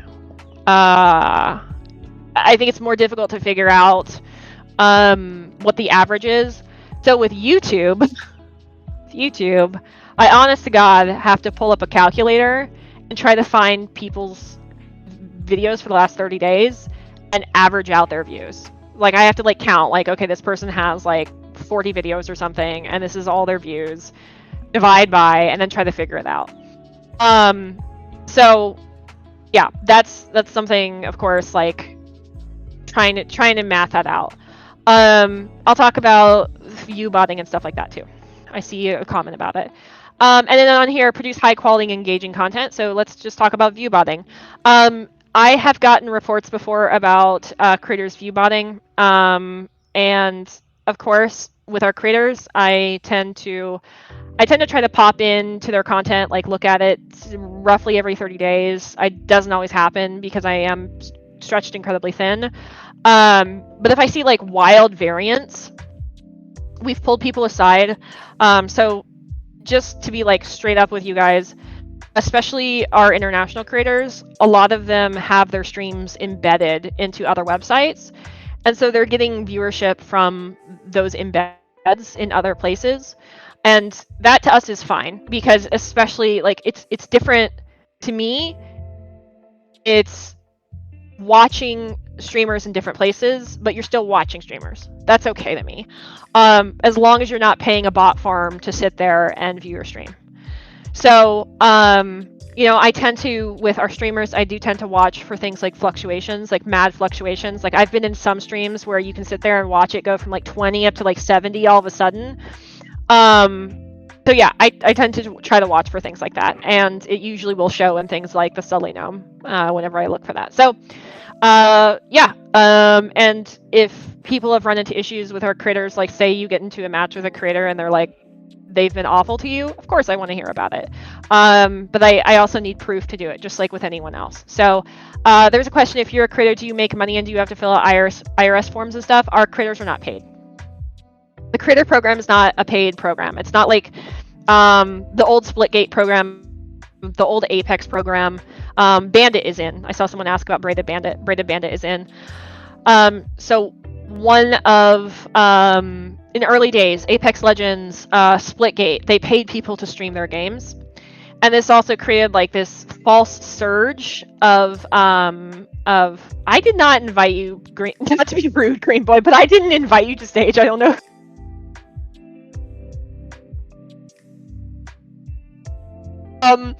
But anyways, sorry that came out really rude, and I did not mean for it to. Green Boy, you're great. But anyways, we had the partner program, which was basically streamers that were streaming on the Rogue Company Twitch, like twitch.tv/Rogue Company. I talked about it a little bit earlier. We spun this down because the person that was working on all the contracts and the account payable stuff moved off to esports, and that's why the program doesn't exist anymore. But it's not because we're not interested in it. It's just like, holy hell, like the bandwidth of juggling legal contracts is tough. So there you go. And then of course, like high quality engaging content, like of course this is a little bit subjective, and it's also cultural. I think different cultures enjoy different types of content, and I think one of the challenges personally working as a Western game developer is we look at things through a very Western lens of what's interesting and what's challenging, or what's high quality to us, and that's not necessarily how people in other cultures might view it. The only thing I look for, the one thing whenever I say high quality and engaging, what I really am looking for, if I'm going to be quite blunt with you guys, is that you're not an asshole. That's it. Like if I do pop into a lot of people's streams on and off that have applied. I'll pop in at random times, watch their streams. If they're just like complaining about their teammates nonstop, like just nonstop, not just having like an off day. Everyone has off days. I get it. But like all of their content is just like trashing on other players. That's probably not high quality engaging content. Might be engaging for some, but I don't consider it necessarily to be great content. It also doesn't fit the code of conduct. So there you go. YouTubers, video producers, yeah, I was talking about this. Minimum of 5,000 average views per VOD in the last 30 days, or at least 1,000 YouTube subscribers. So there you go. Most people will meet it by the 1,000 YouTube subscribers. So yeah, and we do with tournament organizers. Tournament organizers are currently a case-by-case basis. So it's like Rome is the only tournament organizer right now on the program, and he was just added this week. So again, case-by-case basis. Yeah, that's pretty much it. Code of conduct is basically what you would expect, like following third-party agreements, high-res studio agreements, disclosing your partnerships as per FPC rules and regulations, keeping your account secure, racism, homophobia, transphobia, ableism, sexism, bullying, and harassment of other players. Must have accounts in good standing, no accounts which have been permanently banned, botting, hacking, third-party exploits, bug abuse, or any creative manipulation of game mechanics, all of that. Purchasing, selling, or boosting accounts. Not selling codes that they receive, intentional feeding, intent to lose. We expect good sportsmanship, leveraging status as a creator to attack, threaten, or abuse other players, stream sniping other content creators, which is considered harassment. No stealing of other players or creators' content and presenting it as your own. If you want to utilize someone else's work, you must credit your source. No breaking NDAs such as hacking, leaking, or attempting to circumvent the release process of First Watch Games or any other game developer, and no pornography or explicit content unless appropriately tagged and filtered. First Watch Games reserves the right to not offer support if we find NSF content is illegal or obscene. So there you go. But yeah, I'll just kind of run through critter benefits and perks.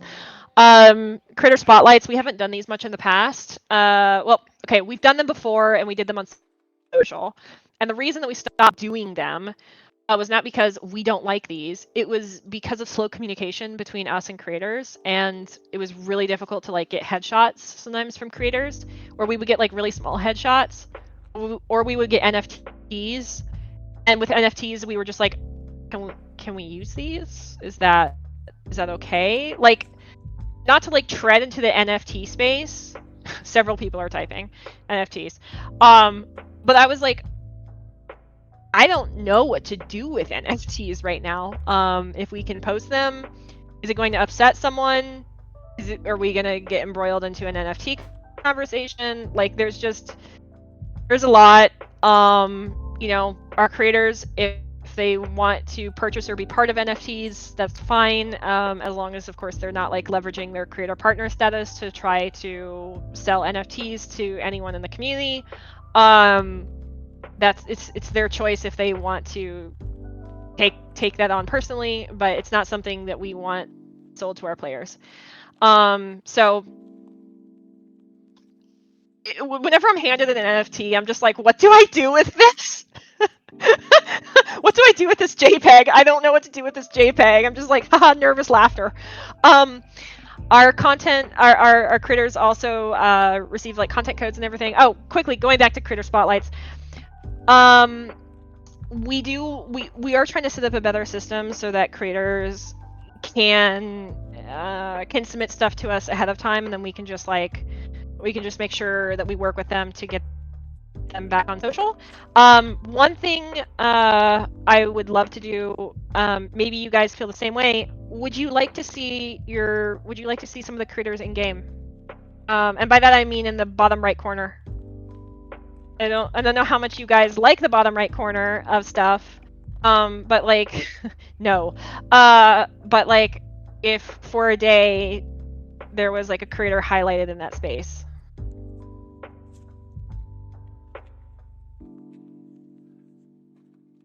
Several people are talking.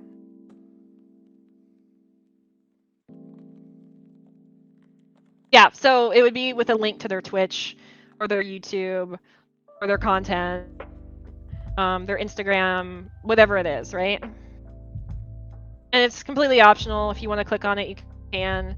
But basically highlighting our creators inside of Rogue Company itself in that bottom right corner where we typically have things like sales, so that players can be highlighted. That you can maybe find a new streamer that you really like to watch. So yeah. I mean, people can complain about who's on there and who's not. I'm a game developer. I'm used to being in a lose-lose situation, quite frankly.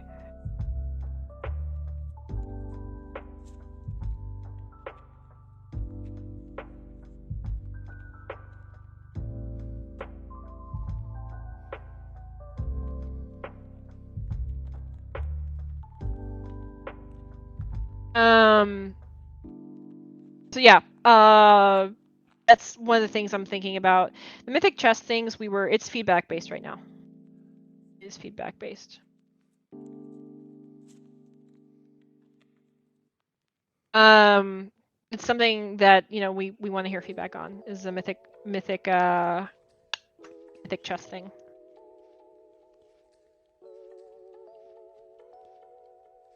Our creators also receive content codes that they are free to use and they're free to give away to you guys. So, you know, if you follow any of them, they do giveaways. I know Brad was I try to retweet them whenever I see them. Again, it's tough.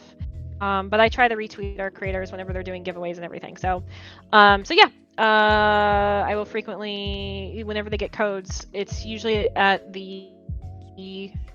they're going to always get codes at the beginning of a patch cycle. So they received their codes yesterday, for instance. So if they're doing any giveaways, it'll probably be in this week and the next week. So yeah. Drops on Twitch. We do drops for a special occasion, and I'll tell you why. because linking your Twitch account and your Rogue Company account is really obtuse right now. And every single time we do Twitch drop campaigns, people run into a lot of frustration about I didn't get the thing from my drops campaign. And how do I get it? And so so I know it's really, really tough for those players. Basically, I watched the thing, I got Twitch drops, where did they go? And our linking system, in my opinion, is crap. Like what about French get the final skin tier? I actually don't know what the final skin tier is on the next battle pass. I'm sorry. I mean, I unfortunately I can't give it away. Fortunately or unfortunately, I can't give it away even if I knew. But I don't know. I actually don't know who the final skin tier is on the next battle pass. I don't even know the theme for the next battle pass right now. I only know all of the design changes.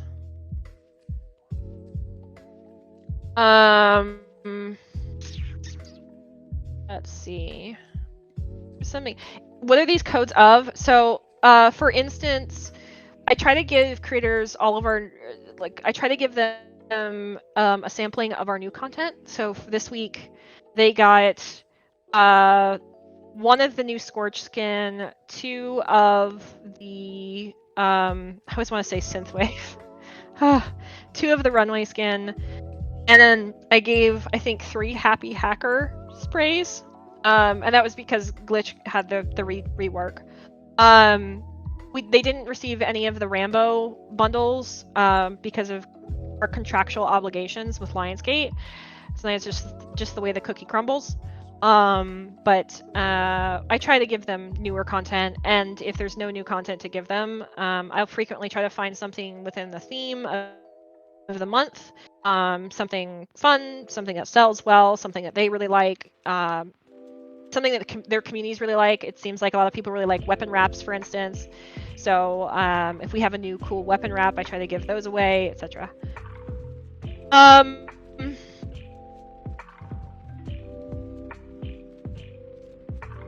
French is getting a new skin. We don't know when though.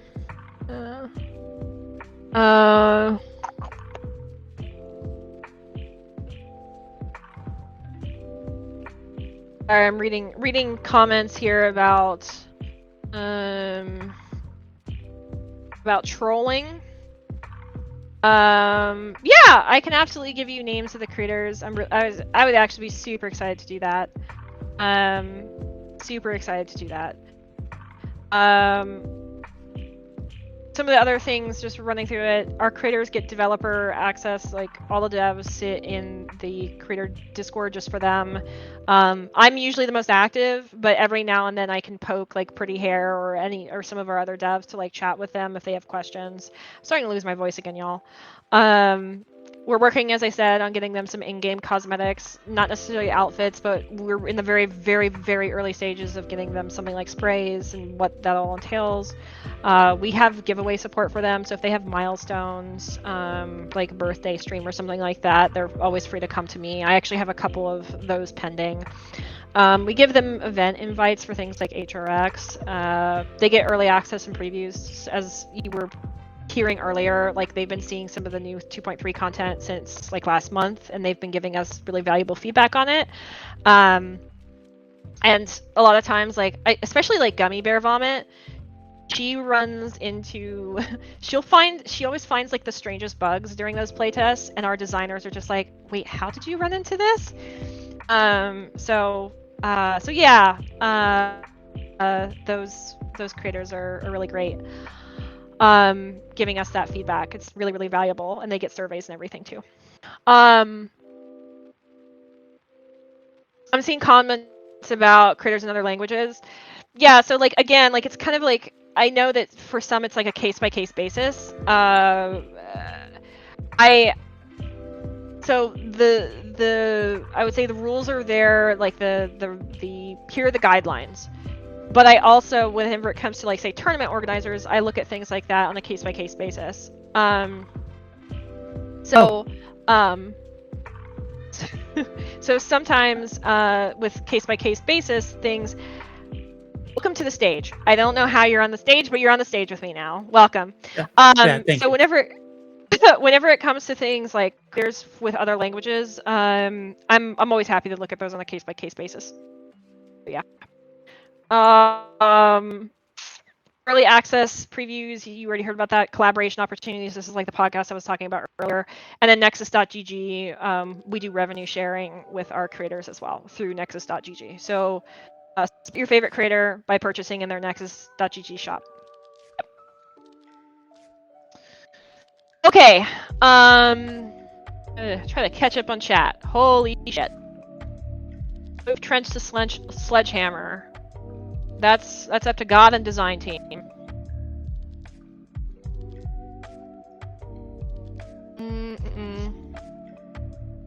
Community battle pass. Oh man. What's my favorite part about Rogue Company and the community? I see myself tagged in this question.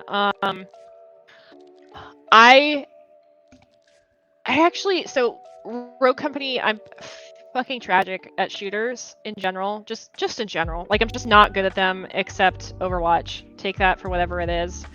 And not the best at it. But I mean, I love the characters. I love the diversity of our characters a lot. Like whenever I first started playing, I was really surprised at the diversity of characters in the lineup. Like there were really cool women in the lineup. It was more than just like a bunch of. I know that this may upset some people. Apologies in advance. It wasn't just like a bunch of white male characters to play. And for me, especially as a woman who plays games, I really appreciate whenever I can find characters that look kind of like me, and who just really appeal to me. Like they are a character that like I wish I looked like, or I felt like I was, you know, having like a really epic feel to them. So I really loved that about Rogue Company, and I still do. So anytime we've released like Glimpse was like super like lithe and really appealing, like pretty, and then there's like Canon, right, who hits like a completely different note, and I love that. I love that part about Rogue Company. The Rogue Company community, I mean, I love like I love your passion. And I feel like that's probably feels like it's a safe answer, but our creators are really wonderful. The community is really passionate, and you guys love Rogue Company.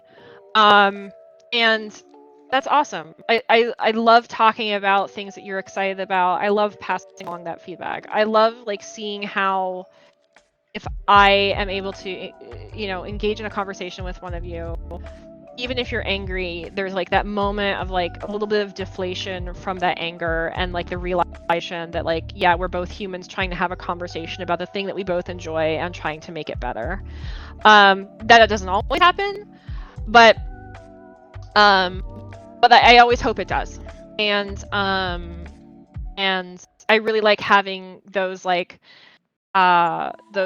moments with our players. So but of course, like there are weeks where I've also just really had to hide from social media because it's been really tough. Like I'll be honest with you guys, on Tuesday after 4 p.m. I just turned my phone off because I felt like I had been receiving abuse since like the game turned on that day. And I have pretty thick skin. I've talked about it before. But I felt like, I don't know. I think I felt like a normal person would, where you just start to feel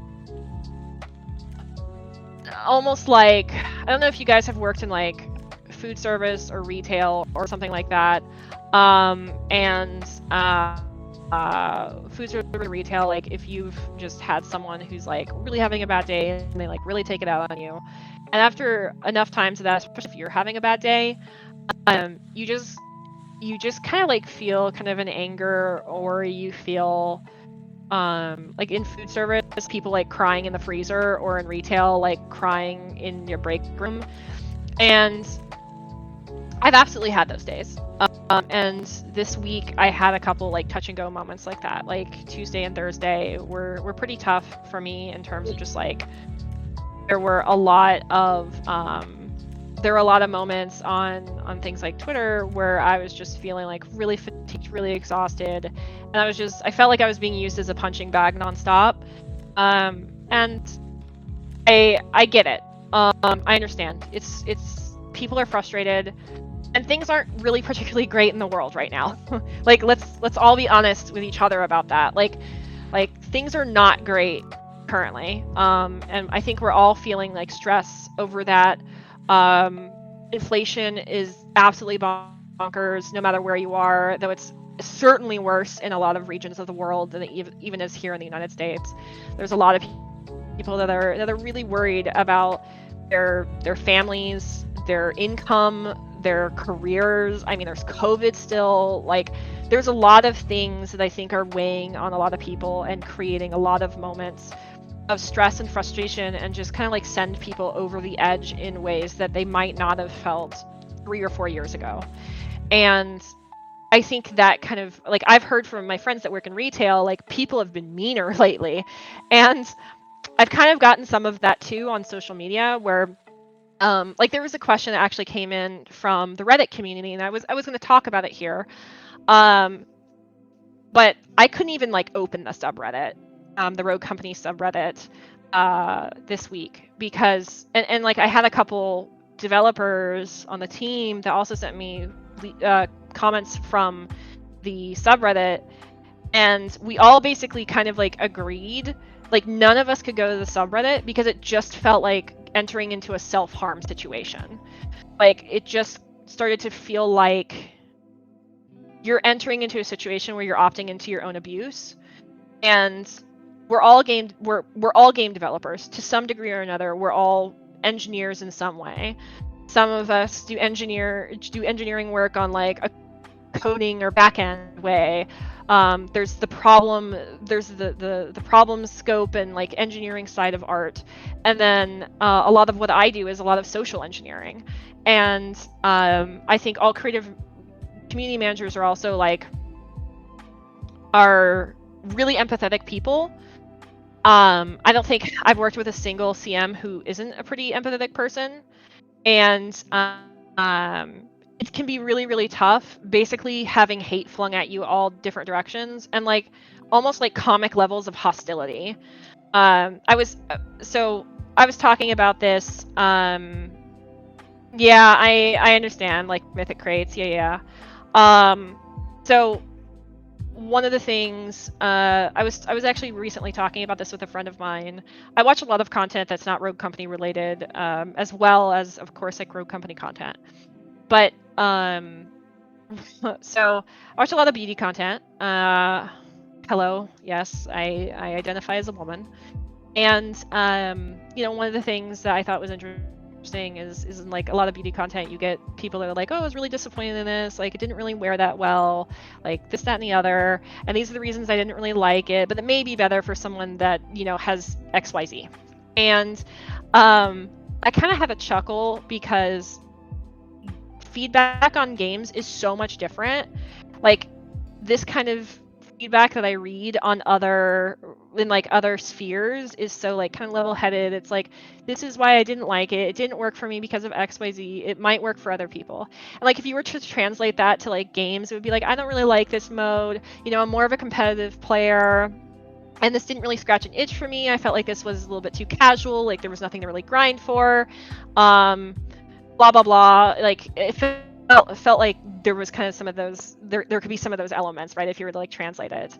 Tile, it's totally recorded. If you wanna listen to the recording, like don't worry about don't upheave your life. I will wrap this up soon. But I think if you were talking kind of like a game space, it would be like, oh yeah, like this game didn't really scratch the itch for me. It wasn't really competitive enough. Like someone that likes casual games or short games may be more interested in it. And that's not what we hear on the game space. Instead, like every little bug, the game deserves to die. Or the devs deserve to be fired. Like, that happened before. Or that happened on another project I was working on, and we'll hear things like, when people get laid off, oh well, they deserved it, and it's just like, you can only take so much of that before it really starts to hurt. And I think one of the unspoken things, like, because I want to talk to you guys in a real way, like, I don't want to sit here and just bullshit you. But I think one of the things that does churn some game developers out of spaces, makes them less likely to come to chats like this, or makes them less likely to post on places like Reddit, is because people are just really hostile towards them. Like, act like I don't even want you here. And no one wants to go into that space. Like, would you want to spend 8 hours with someone basically just walking up to you and screaming at you all the time? I know that's what a lot of people deal with in like retail and food service spaces, but do you enjoy it? Probably not. So it's like, I can't think of a single game developer that's like, yeah, I want to go on Reddit and just be punched in the face repetitively over voice and be told that, that basically I should be homeless, like not have a job, or like not have a studio, or not have this thing I love working on, just because I fucked up this one thing. I think that's really hard on a lot of people, and I don't think anyone wants to go to their job and just be shit on all the time. Not a single person. Like, everyone fucks up. It's part of being human. So anyways, sorry for my soapbox, but I wanted to be real and honest with you guys as to why sometimes you don't see devs on other places, is because, like, I get sent comments from those devs who are just like, ooh, like, this is terrifying, I don't want to go into this. I'm like, you don't have to, it's not your job. And after a while, those devs just start reading those spaces less and less and less and less. So yeah, it's tough. And I just wanted to tell you guys that. There was a comment in here probably near the beginning about Twitch glitch. And I just really want to bring it up because I know this is being recorded. So, and I'll talk about Reddit really quick before I wrap this up. Glitch change. So I think, so this was commented earlier about glitch. Pretty Hair was in here. Glitch is likely not going to be rolled back, though there are going to be some changes made to glitch in the next update. There's also currently a known issue with glitch where if you pull out his pad and you start trying to hack immediately, like you start spamming it, nothing gets hacked. That's a known issue, and it basically makes it look like glitch's hack is not even going off. But it's literally just like the input is, I guess, too quick for the system to register. Something like that. It's being hotfixed. It's likely being hotfixed, I should say. Likely being hotfixed. Again, probably might eat my shoe on that, but it will likely be hotfixed. So, okay. So we'll talk about Reddit really fast. Wingman Strikeout will be permanent. We talked a little bit about permanent modes before. It's worth listening to some of the start of this chat. I would gladly talk about it more, but again, I'm losing my voice, so I need to start wrapping this up. I kind of walked into this not feeling that well, and still kind of feel that way. Okay, so Favela zipline, why it happened, don't know. But the conversation. There's also a couple other exploits on favelas that I've submitted over to the team. Like, there's one cute little spot in favelas where you can shoot through the wall both ways. So don't know why favelas ziplines broke. Nope, not sure actually. I think someone mentioned it in Slack, but I just have like a absolute shit ton of information in my head. So a couple things I want to talk about. DN Street, the Discord feedback submit thing. I need to come up with a better solution for this. If you guys have great ideas, let me know. Basically, I need a good bot solution. Man, if there was a bot that, maybe one of you guys is a bot writer. Maybe you're a fucking Python wizard and want to help out Rogue Company. I don't know.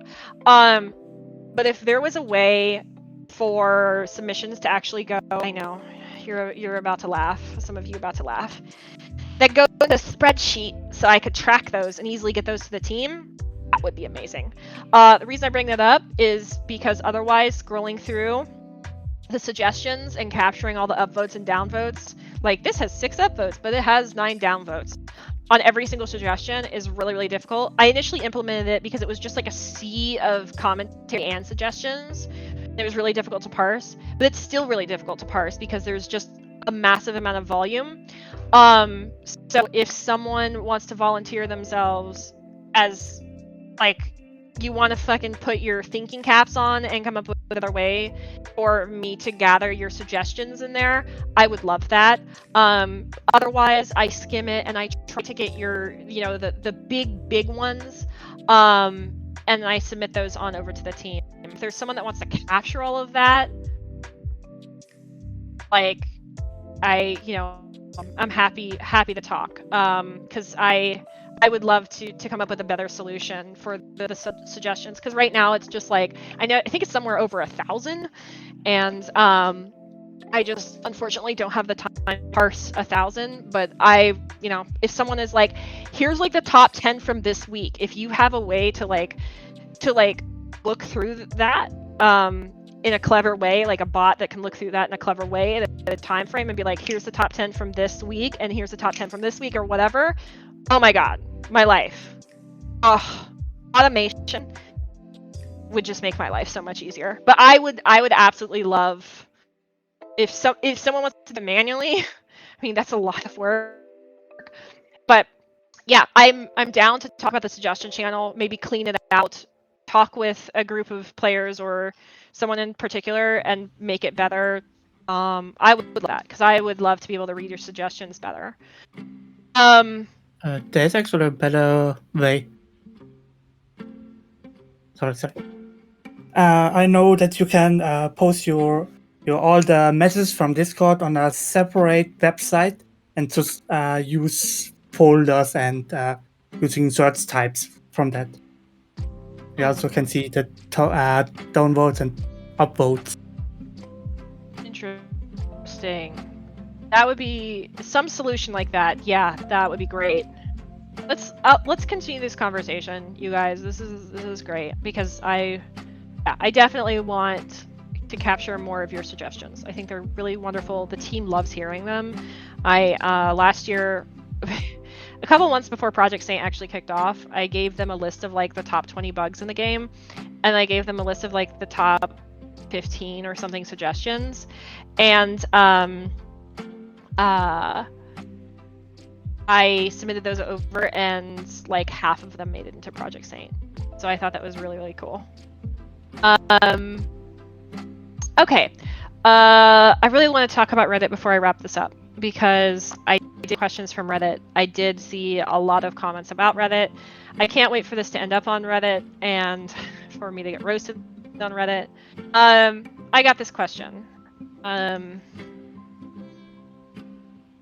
Why do the community managers not continuously answer questions in the subreddit, which would in turn make this kind of dev talk obsolete and most certainly please the frustrated player base because of the lack of communication between high-res devs and players' customers? That's the question, copy pasted. So let's break this down. 3 answers basically. Single is I used to spend a lot of time on Reddit. I actually used to spend around 2 hours every single day on Reddit. It did not seem to improve. Did not seem to improve the information flow on Reddit. If anything, it stayed pretty stagnant in terms of information flow. And I felt I was spending a lot of time on Reddit for a very small number of people. So another thing is if I go into our subreddit is not the only place where our players live.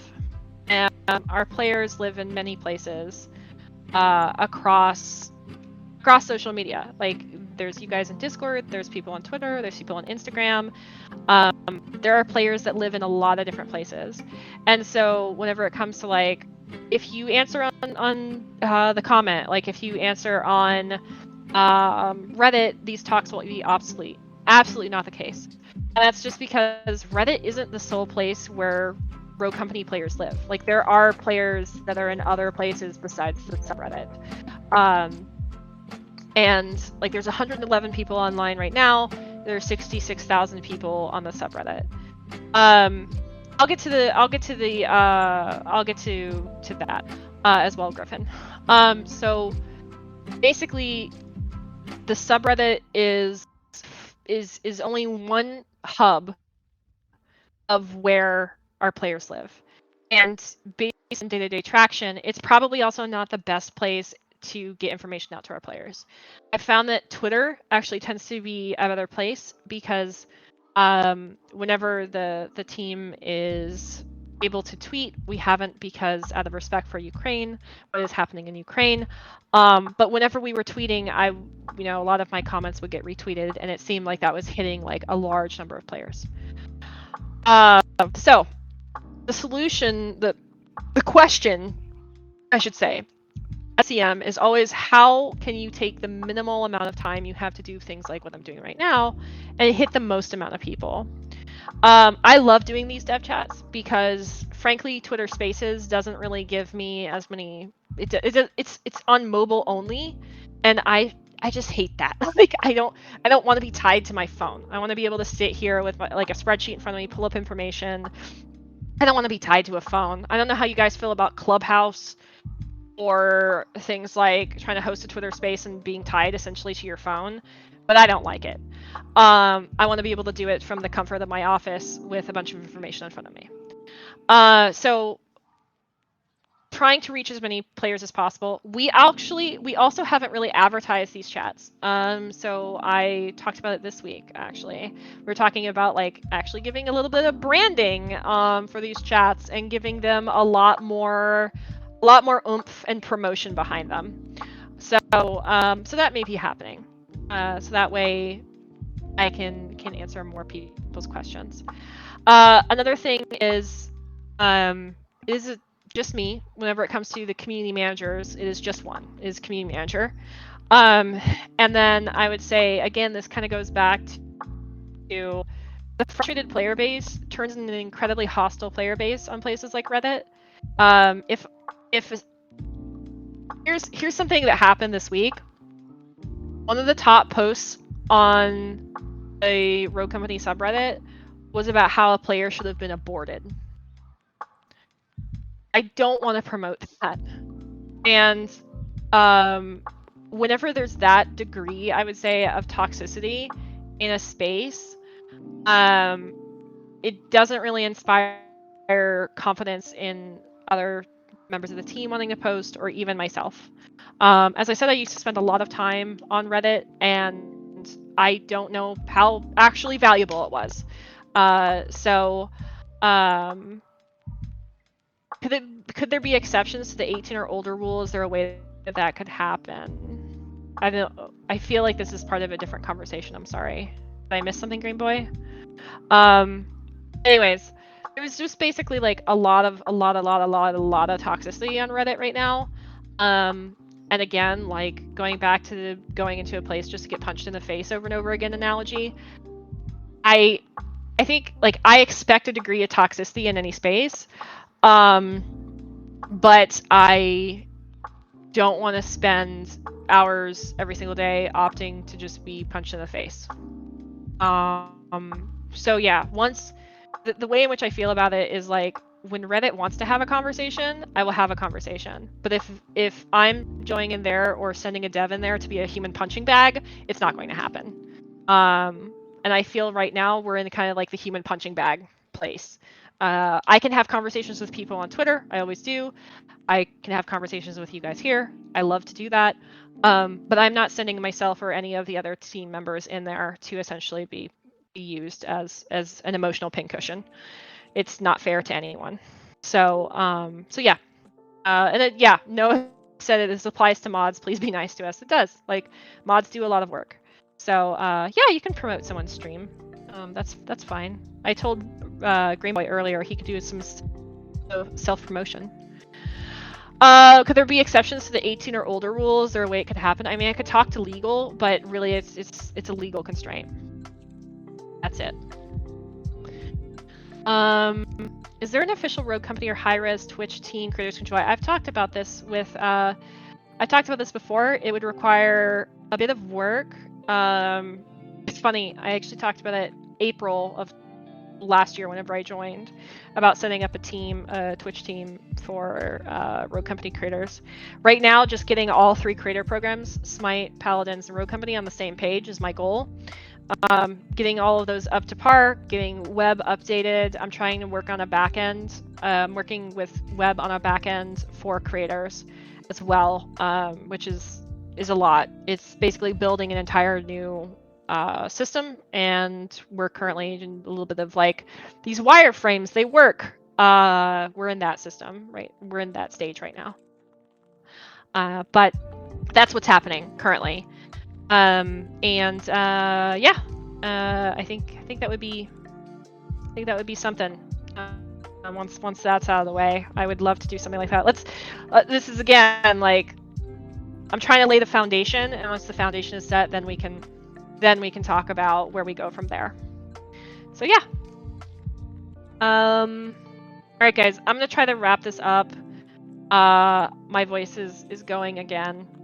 Last time I did this until I literally had no voice. I had like a scratchy voice, and all of my friends were making horrible fun of me. Griffin, you had a question, didn't you? I said I was going to answer your question. Where is it? Oh, a place where people can pour concerns and feedback, like a form on the official website. A form is incredibly unlikely because forms are incredibly expensive. Example, licensing. 8 years ago, licensing vanilla forms with support was $30,000. So forms are actually extremely expensive. So we tend to use things like, and only like a fraction of the player base uses them. So instead, we use things like Discord and Twitter and other places to reach our players. Just because, like, man, forms are really expensive, and only like 0.01% of the player base uses them. But yeah, I would like, again, like, this goes back to it. I would really like to, I'd like to come up with a better way to get suggestions and feedback over to the team. Currently, that's basically what I do. I'm a human conduit, but it's a lot. It's a lot. It's a lot. So yeah, again, creative solutions. You guys have a creative solution. I will put on my thinking cap, put on your thinking caps. We come up with a great place. Think in terms of scalability. Think in terms of tens of thousands of comments. So if you have a good scalable solution for that volume, let's talk. Yeah, I mean, I use Google forms because spreadsheets. I basically, as on a dev, you're looking for ways in which to grab things like suggestions and everything and consolidate them. But even like, even my form for the dev talk questions ended up having like 100 questions. And just to kind of update you guys really quick on this, because there were so many questions and there are so many repeat questions that I answer every single week, what I'm going to try to do is put together a blog once a week, pass some questions over to the right people. So like operations, platform, design, and like maybe 3. I know it's not all 100, but let's start with something that we can work with, y'all. So try to get like 3 or 4 questions out of things like this pool, get them answered every single week, put them on the blog, on the website, and on Steam, and post them on like Discord, and someone can sticky them if they want to on Reddit, and then blast them out on Twitter, whatever. Just like all the spaces, blast it all out, and that way you guys can get some of those answers that are written down and you can refer back to. So yeah, would I like to be a guest on Broadcast? Sure, hit me up.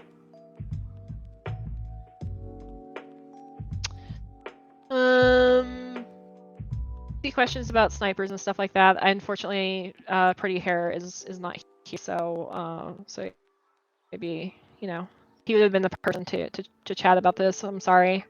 Maybe next chat I can see. Okay, guys, I need to wind down again. Losing my voice. My parrot is also apparently driving my boyfriend insane.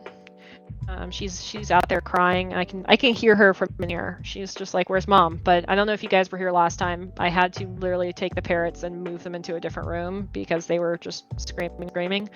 They're great. They just want to be part of the conversation. That's it. That's all they want to do. They just want to tell you guys how much they love you too. But they do it nonstop. Like that's all they're screaming. It's just "I love you" over and over again. And after a while, my ear bleeds. But anyways, love you guys. I see that someone else has a parrot. Do you have a parrot? I want to see pictures of a parrot. Send me parrot pictures on Twitter. I want parrot pictures.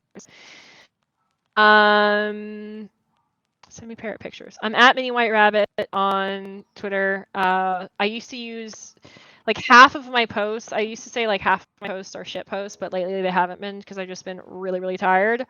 Reddit is going to destroy me as soon as they hear these chats. Like they're just going to be really mad. I just know it. Like Reddit's going to be mad. But I mean, here I am.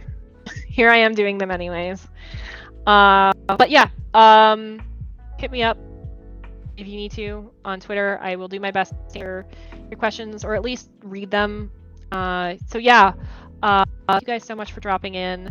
Had a really great time. Do I answer DMs? I actually closed my DMs on Discord because I was receiving so many DMs and a lot of them were just like, "Hello,"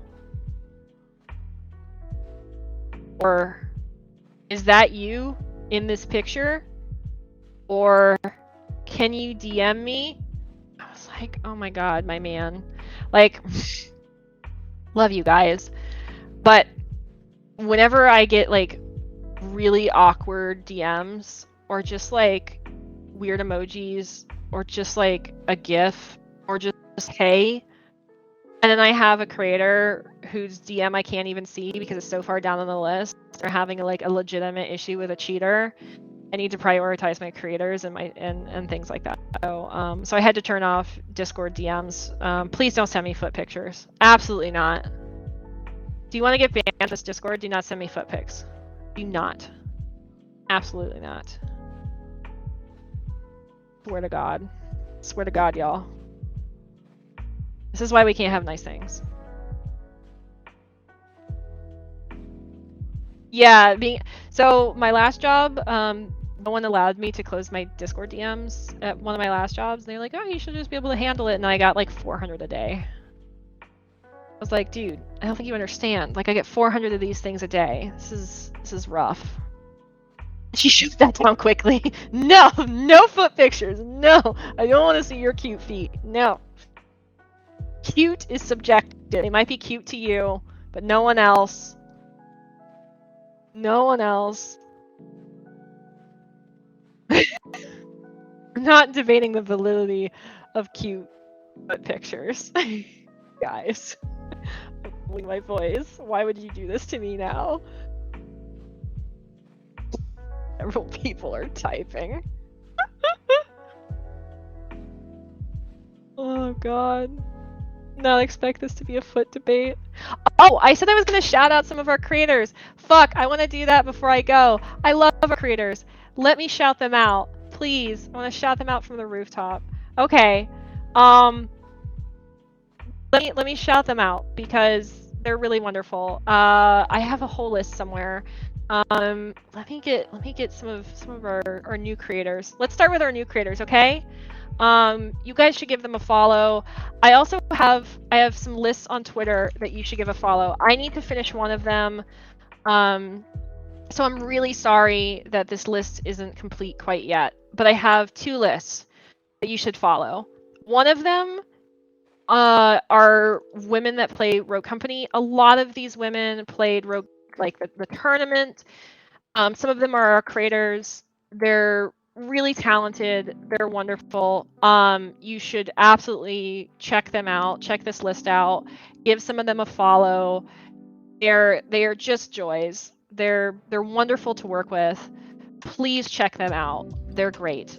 So not all of these women are partners in the program, but they are women that play Rogue Company. Some of them stream Rogue Company. Some of them are partners, like Corrine, Leia. She's wonderful. Like, give her a follow. She's great. So check that list out.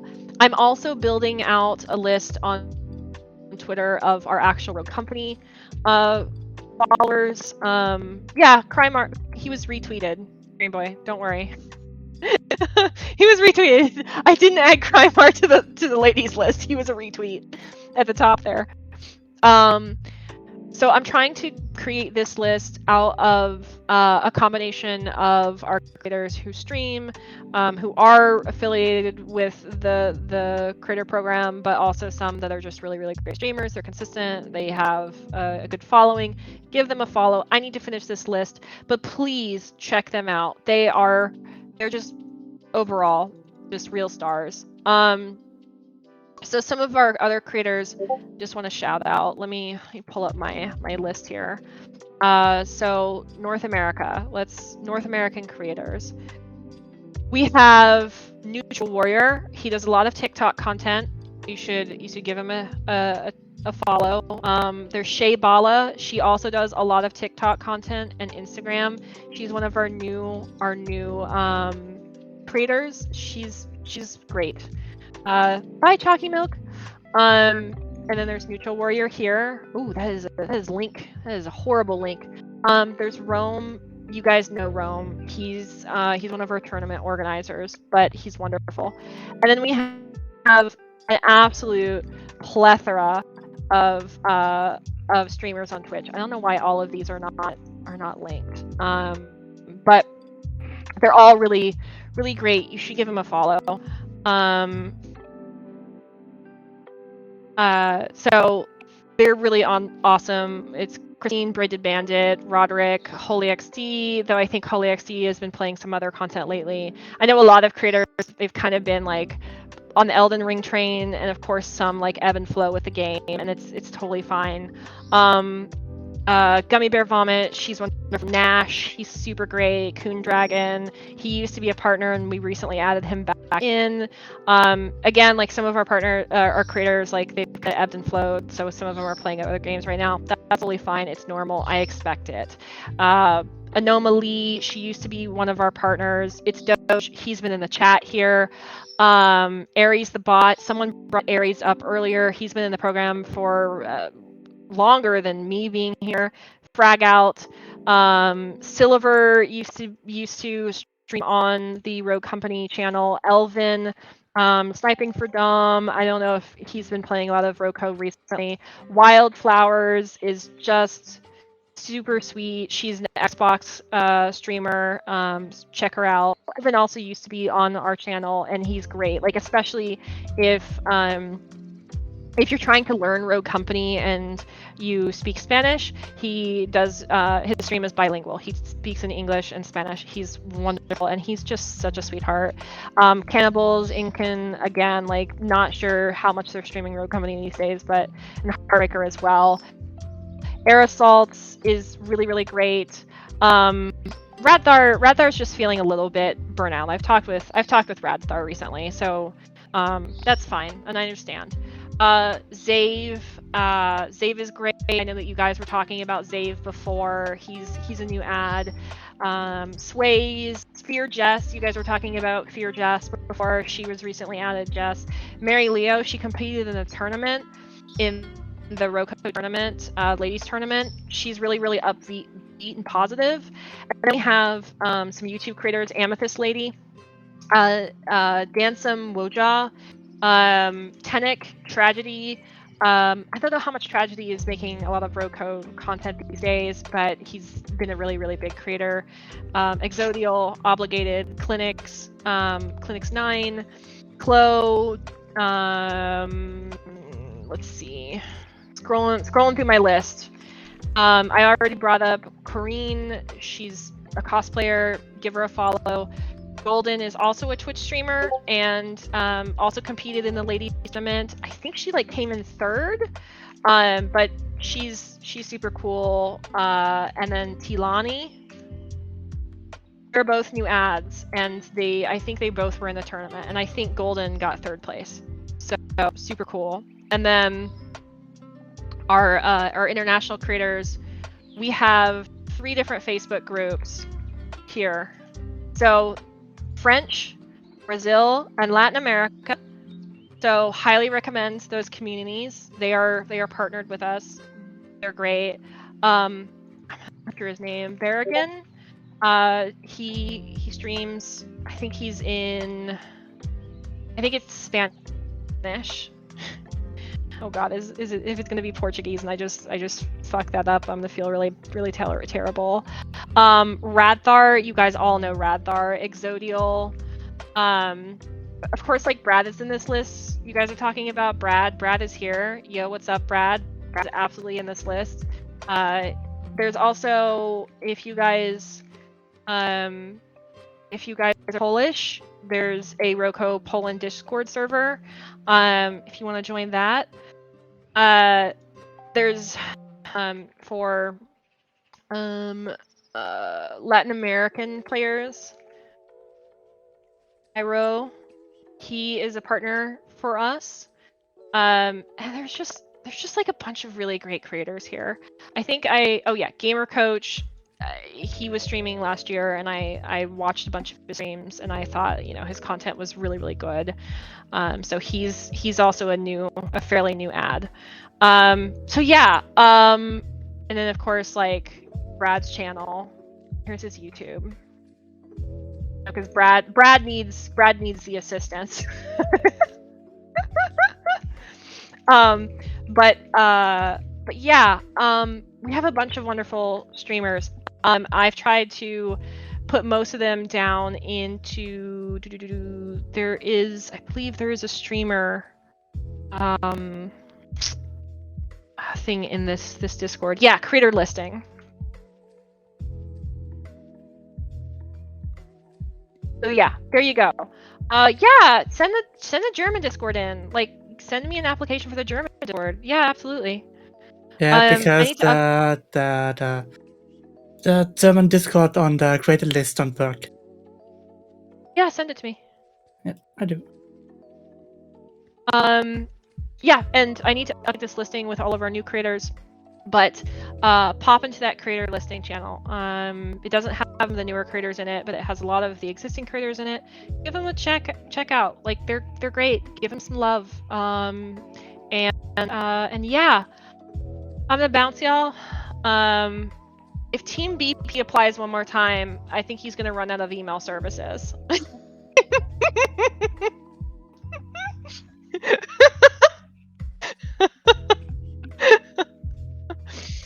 My favorite, bless Brad. My favorite thing, Brad, was going into Brad's channel and scolding him like his mom for applying so many times. One thing that I do want to change, it got brought up on Twitter to me recently, was, or actually I think it got brought up in DMs, was that right now, if people apply once, they can't apply again because the website locks you out. This is something I really want to change. It's frankly just how our database works currently. I'll be changing it. Don't know when, don't have an ETA. It'll be part of the web changes when we push those. But I would like to give it like maybe a cooldown of like 3 months or something like that. So we'll find out, because I know that some people have asked like, hey, like I've grown since then, can I reapply? And would absolutely love that to be the case. So we'll figure it out. We'll make it happen. But yeah, there you go. Follow our creators, give them some love. If you qualify for the creator program, I went through all of the things earlier for it. Please, feel free to apply. But anyways, I'm gonna go peace out. Yeah. Sorry. I sent you the Discord link because I sent it now in the chat, and I have no rights to send it there. Got it. Because okay, it's a link. I'll send you. Here, let me send you a friend request. Then you can. There you go. Friend request sent. Now you can DM me. All right, guys. I will catch you later. I'm gonna jump out. Give our creators some love. I don't know. I wish I could do a raid, but give their creators some love. You should be friended, Green Boy. Yeah, I only have remove friend. So you're friended. You just need to either accept or yeah, it's friended. Anyways, talk with you guys later. Have a good and Twitter only, it's friends only. So DM me on Discord. But yeah, I'll catch you guys later. I will be here for the next update. So and again, I'm gonna try to release some of these questions in blog form so that you guys have them written down. But yeah, peace out. Bye, friends.